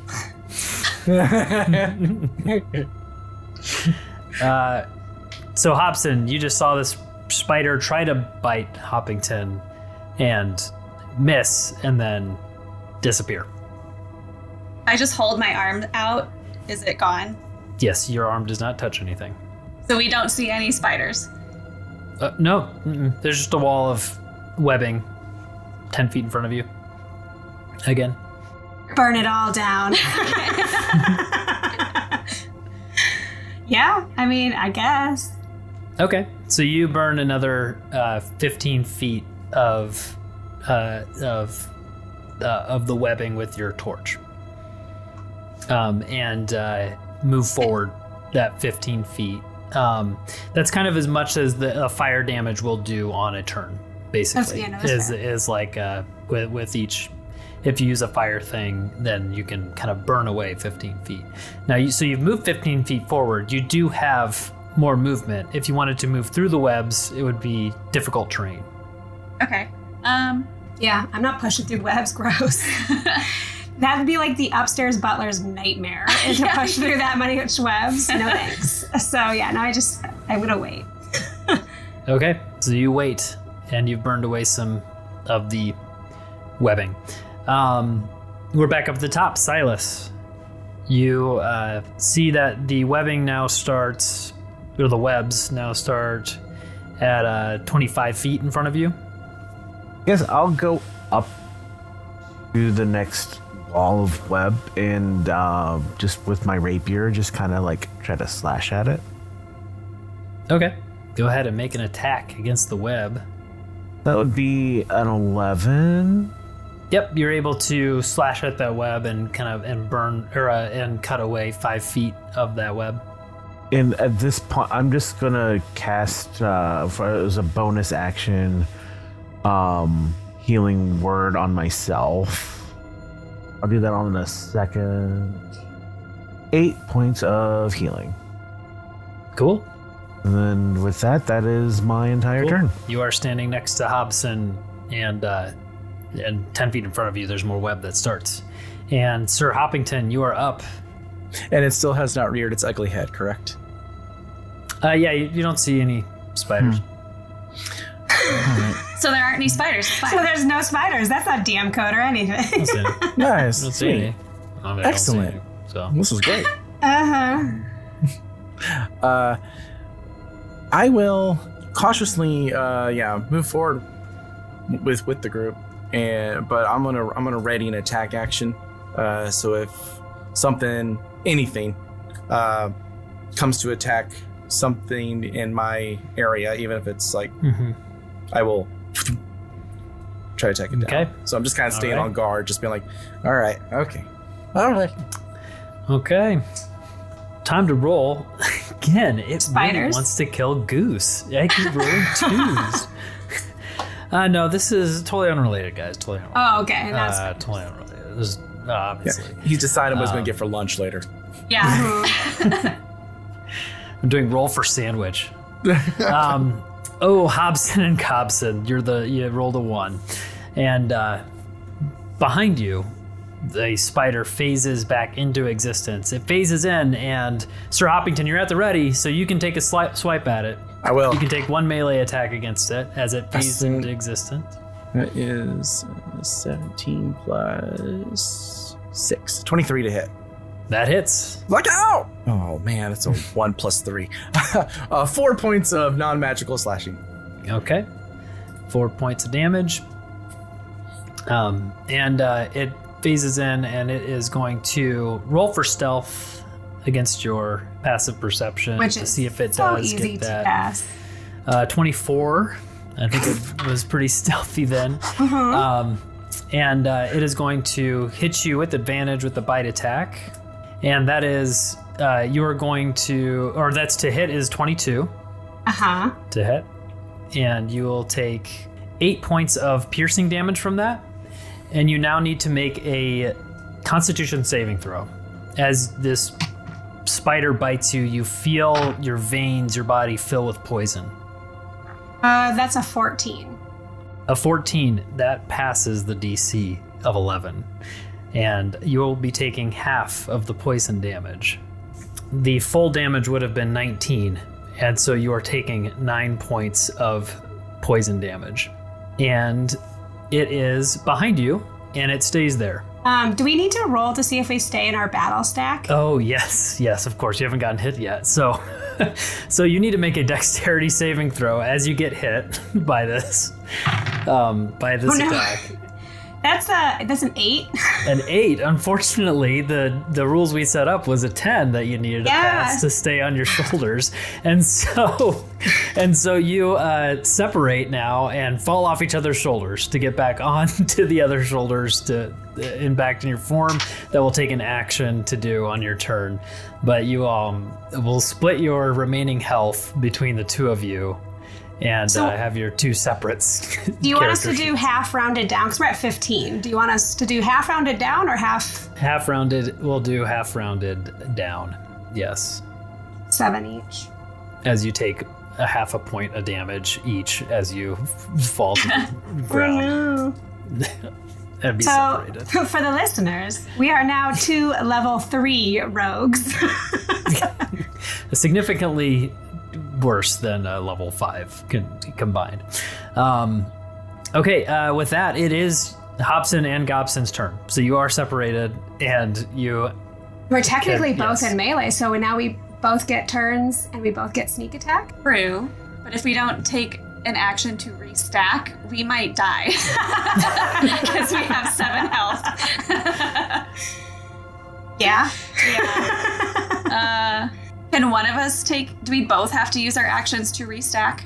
Yeah, that would be like your combined action together to get back together, and then the band back together again. Yeah, all right. We probably should. Okay, we'll restack. Okay. So we don't die. What do we do? Do we need to roll for this, or do we just? Nope. You just get on each other's shoulders, and that's your action to get back into full form. And you are welcome to have 15 points back from. You don't have to have 7 now, or 14. Even though I said you took half point, but it's fine. Should we disengage and then run away? Run to the other side of our party. Into the webs or into the hallway behind you? No. Okay. Back down the hallway a little bit. Okay. So how far do you want to go? Your full movement speed, or are you? No, probably not. Maybe like 20. Yeah, 20's good. That would put you, 15 feet away from the spider. Is that what you want? Or do you want to be 20? Let's do 20 away from the spider. Okay. Gotcha. All right. That is your turn, and back up to Silas. So Silas, right next to you is the spider. So I'm within melee of the spider. Yes. Okay. So I'll just get my rapier out and just do just another swipe at it. Or an 18 for 23 to hit. That hits. Stab at it. Ooh, okay. I'll go for 10 points of damage. 10 points of damage. You guys have hacked at the spider quite a bit. It's not looking great. You hack off a leg. Anything else for your turn? I'm going to go ahead and for bonus action, I'm going to healing word for Hobson and Gobson. Because they seem like they just need a little bit more healing. I will do that at a second level for 10 points of healing. Oh, thank you. Silas on point with the heals. Yeah. Oh. And so with that, that's my bonus. So I'm good. I'm going to stay right there because I don't want to opportunity attacks. Okay. Andy, what's it like having a useful character? Like that's he's built to help. Aw. Sir Hoppington, you are up. Right next to you is the spider. You know what? It's been working so far, so he's just gonna keep on going. Try to minimize the damage by taking out the threat. Ooh, okay. 16. 16 hits. Awesome. That'll be 11 points of non-magical slashing. 11. It had 7 left. So you slash through, cut through the spider, and it falls down and is dead. Cut in 2. You like cutting things in 2, apparently. That's You are now looking back at the webs. And we're out of initiative because we haven't seen any other there's spiders. no more spiders, so it's safe. You know what? We are out of initiative. So we're out of initiative. And you guys are outside of the webs. It starts about 10 feet in front of you. You guys reconnect, restack. You guys are already stacked, but Yes. Okay. This is getting a little bit dangerous. Maybe we kind of huddle back to back and go through. I like it. Yeah. And how is Hobson looking? Not great, but you do see Hobson and Gobson start doing like an elaborate Parent Trap style hand game and like dance together, twin style. Yeah. And then we do cast Cure Wounds on ourselves. We only get to do it once as one of the feats we took. And we did heal ourselves for 5. So we're okay. So we're okay now. We're at 30 now. cool. You all stand in front of the webs as they continue on through this hallway. Start burning and slashing, I guess. Yep. Okay, as you start collectively burning, you burn another 5 feet away, revealing another spider. What? It jumps out at you. I'm so surprised. Everybody roll initiative again. Oh my gosh! Another spider. Hobson got a 14. Yeah, I don't like spiders, so I'm a 7. I got a 14 as well. Roll up. Just roll reroll initiative. Just reroll initiative, see who wins. Oh, okay. I think you got this. Hobson got an 11. I got a 9. Okay, so Hobson will go first. Similar blue and white spider is revealed by your fire and jumps out to one of you. We don't know which one yet, but Sir Hoppington, you are up. Oh wait, no, sorry, Hobson. Yeah. I put in as a 15, but it registers as 5. So Hobson, you're up. Hobson and Gobson, you're up. Woo. Okay, so Hobson psionic daggers it for a 23 to hit. That will hit. And then we're all clustered together, right? So we get sneak attack. Yep. So 21 magical damage. Weren't you doing like 7 points of damage with this thing at one point? Well, yes, because we didn't have sneak attack. Yeah, sneak attack rules. Oh my gosh. Okay. I mean, that's an additional 3d6. Okay, good. Yeah, you stab it real good with that psionic knife. Great. Anything else with your turn? Yeah. I will bonus action stab it. Not with sneak attack, so... Okay. Yeah, that's a 25 to hit. Yep. And that is 7 okay. magical. It looks real bad. It looks real bad, but it's still up. We're just so bitter that we got destacked. Yeah. That, Never again. Never again. And yeah, so that is your turn. Sir Hoppington, you are up. Yeah, I'm just gonna do the same thing. Take suit and go on attack. Let's see, 13 plus 6, 19 to hit. 19 hits. 5 plus 3. 8 points non-magical slashing. It had 4 points left. Any way you would like to stab this thing and kill it? You know what? I've been cutting them down in 2. So just... Cut it in half. Yeah. It is cut in half. Once again, we're out of initiative. And you stand in front of you is a wall of webs. What would you like to do? This is getting ridiculous. Fire! Fire! Slash and burn! Slash and burn! You take out your torches and you cautiously continue on through the hallway. Another 5, 10, 15, 20, 25 feet of webbing and do not encounter any more spiders and burn away the rest of the webs. And you turn the corner into a room. This looks to be the final room of this gauntlet. And on the far wall, you see a cutout in stone, roughly portal shape. Looks like a portal would activate in there. And on the wall, you see 4 names. Beetle, Sir Hoppington, Silas, and then Hobson / Gobson. And on each wall, you see beneath the names a handprint on the wall. In the middle of this room, the very middle, there is a chest sitting on the floor. What would you like to do?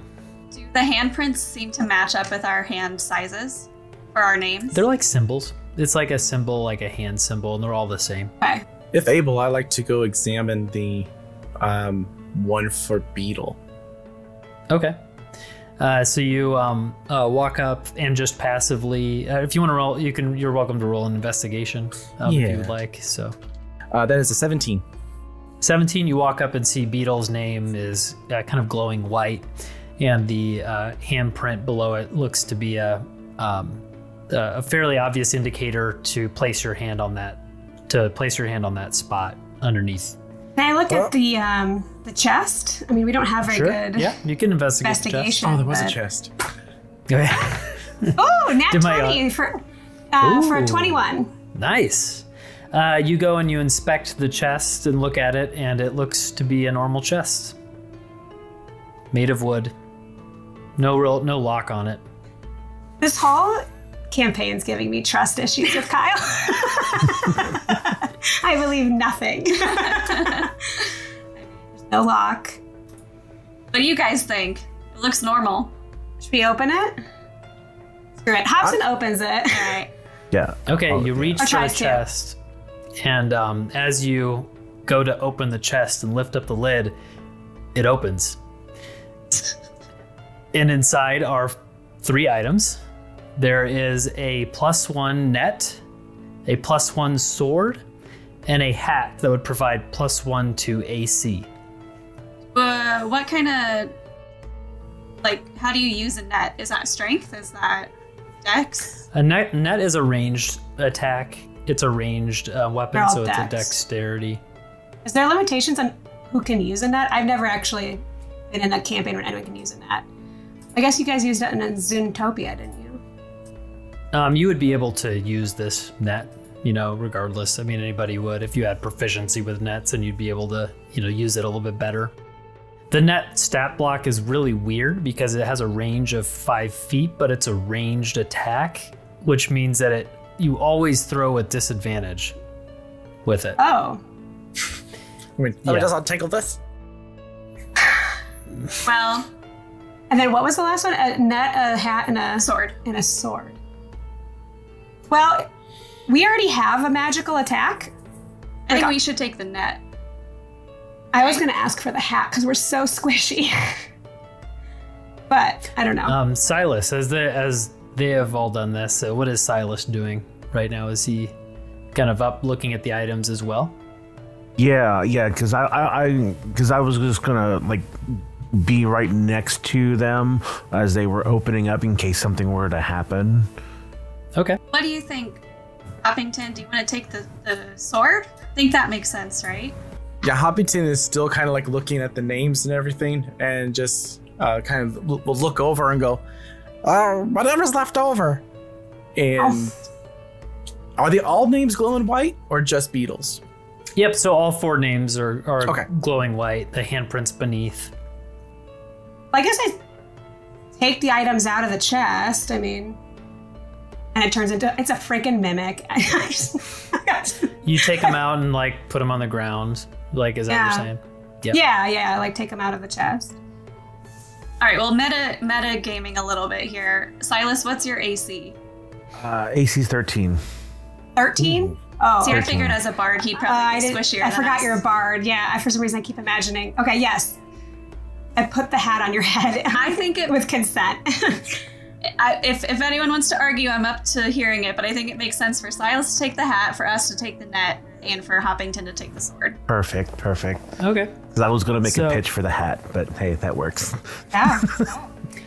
So Hobson and Gobson, as you place the hat on top of Silas's head, Silas, it feels comfy for a moment, and then it starts to feel sharp as you feel teeth going from the brim of the hat into your skull, and a tongue slithering down the side of your head onto your neck and coiling around as this mimic attacks. Everybody roll initiative. No, Kyle, how dare you? So I love mimics. Mimics are my favorite monster block, and potion bottles are the funnest thing to do with them. Yeah.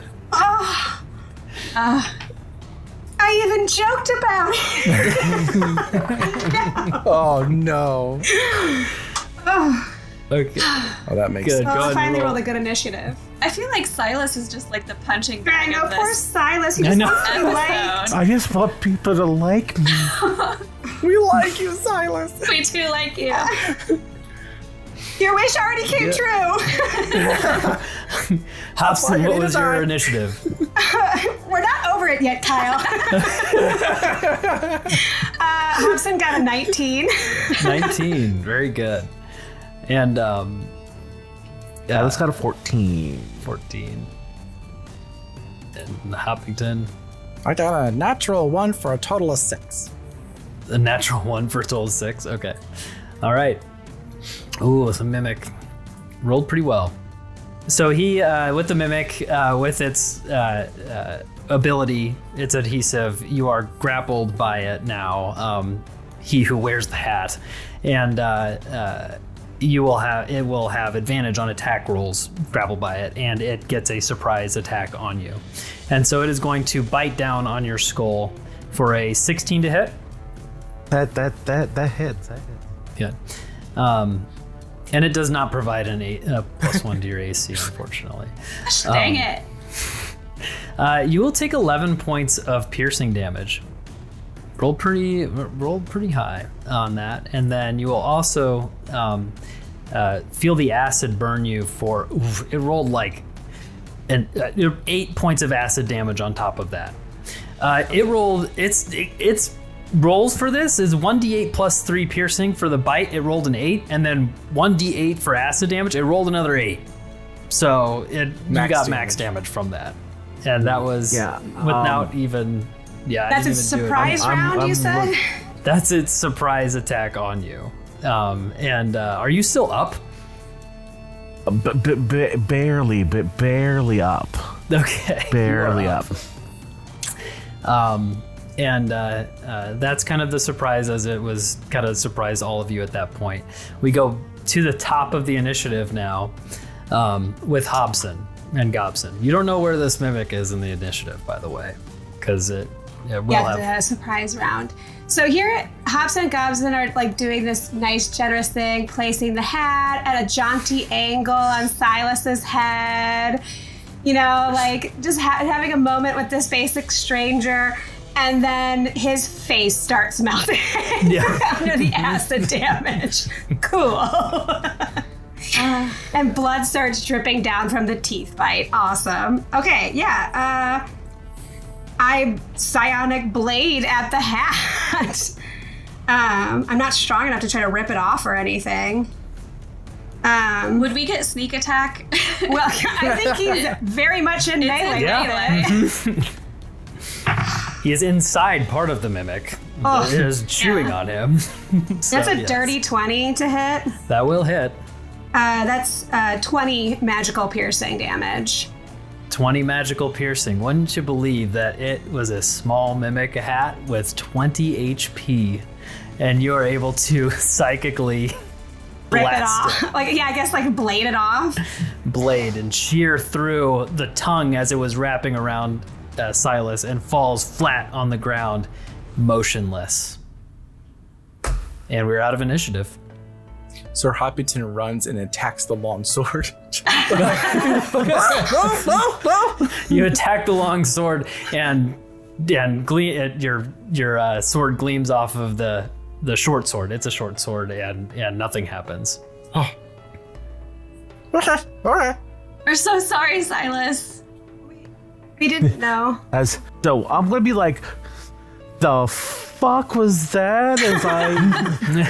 As I cast Cure Wounds at level 3 on myself. Nice. I'm like, the fuck? For 18 points of healing. Do you want the net? You can have the net. No, that's fine. Hold it out. You can keep the net. Do you want the sword? I'm like, all right, the bleeding is kind of stopped, and I'm like, all right, done with hats. The hat that I did have on, I just threw off anyway. I'm like, I'm done with hats. Trauma. Oh my gosh, I guess we gotta look at the wall. Yeah. Oh, the names are lighting up. I didn't see anything strange. Okay. I mean, I guess we gotta just touch it, right? Same time? Yeah. So at the same time. Good. 1, 2, oh no, that 1, DM 2, face 3. is so bad. No, it's just good. You guys are amusing me. It's great. I love it. So you all place your hand on the wall, on the handprint, and the immediate effect that you notice is a force field forms around your body and holds you against the wall.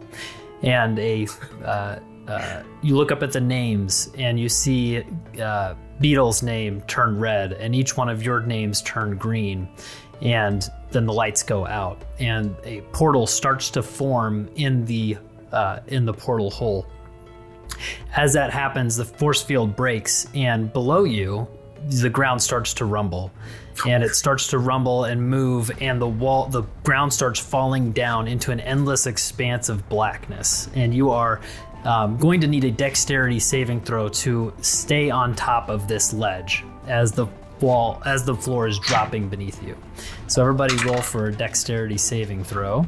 Hobson and Gobson got a 16, and then we do have our thing that we can roll to add to it if we know we failed. Okay.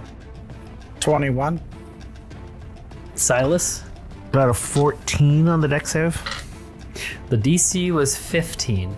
And so everybody saves. Silas, you are falling, and you are able to grab onto some of the rubble on this side that's still intact, where everybody else is standing. And you're able to grab on, and you'll need to do a strength saving throw to pull yourself up on top of this ledge. While he's doing that, the rest of you stand above him. Would you like to do anything with this turn as Silas is pulling himself up? Can we This do is the like help a action? medic question. What can we do? Yeah, like what is... Can we use the net? You Oh. could. We scoop? You could use Can we scoop a Silas? you can use the help action. You could attack him. You could try to pose disadvantage so he does not make it up. I You will use the could- help action to help pull him up. Is that what so the Yeah, I mean, and goblins we- will do? We want to help, but if I know Yeah, I don't know. mechanically We can't it doesn't double matter. help, But right? yeah, We're not going to hinder, Okay. I guess Yeah. I should Alright. say. Alright. Yeah, we're not thwarting. We So also yeah, just so like you placed will, a death hat on his head. Yeah. So. you will give the help action, and Silas, you will be able to roll the strength saving throw with advantage to pull With yourself up. advantage. All right, the first one was a 14. And the second one was a 15. So we'll see. Okay. Does a 15?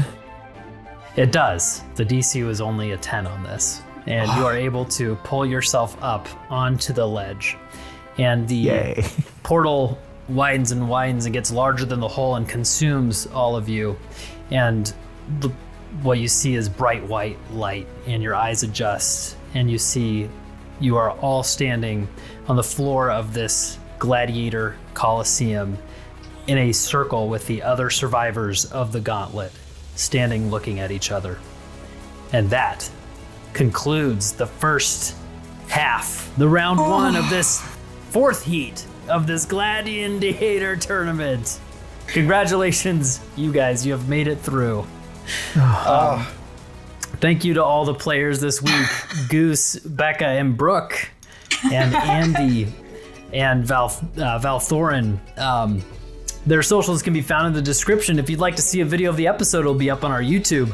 Follow us at Talltale Tavern Podcast on Instagram, YouTube, and TikTok. If you like us, give us one of those good 5-star reviews. Join our Discord, too. Thank you to Tyler Adelsperger for our intro music. Thank you to Zaezar for our artwork. And with that, we will see you next time at the Talltale Tavern.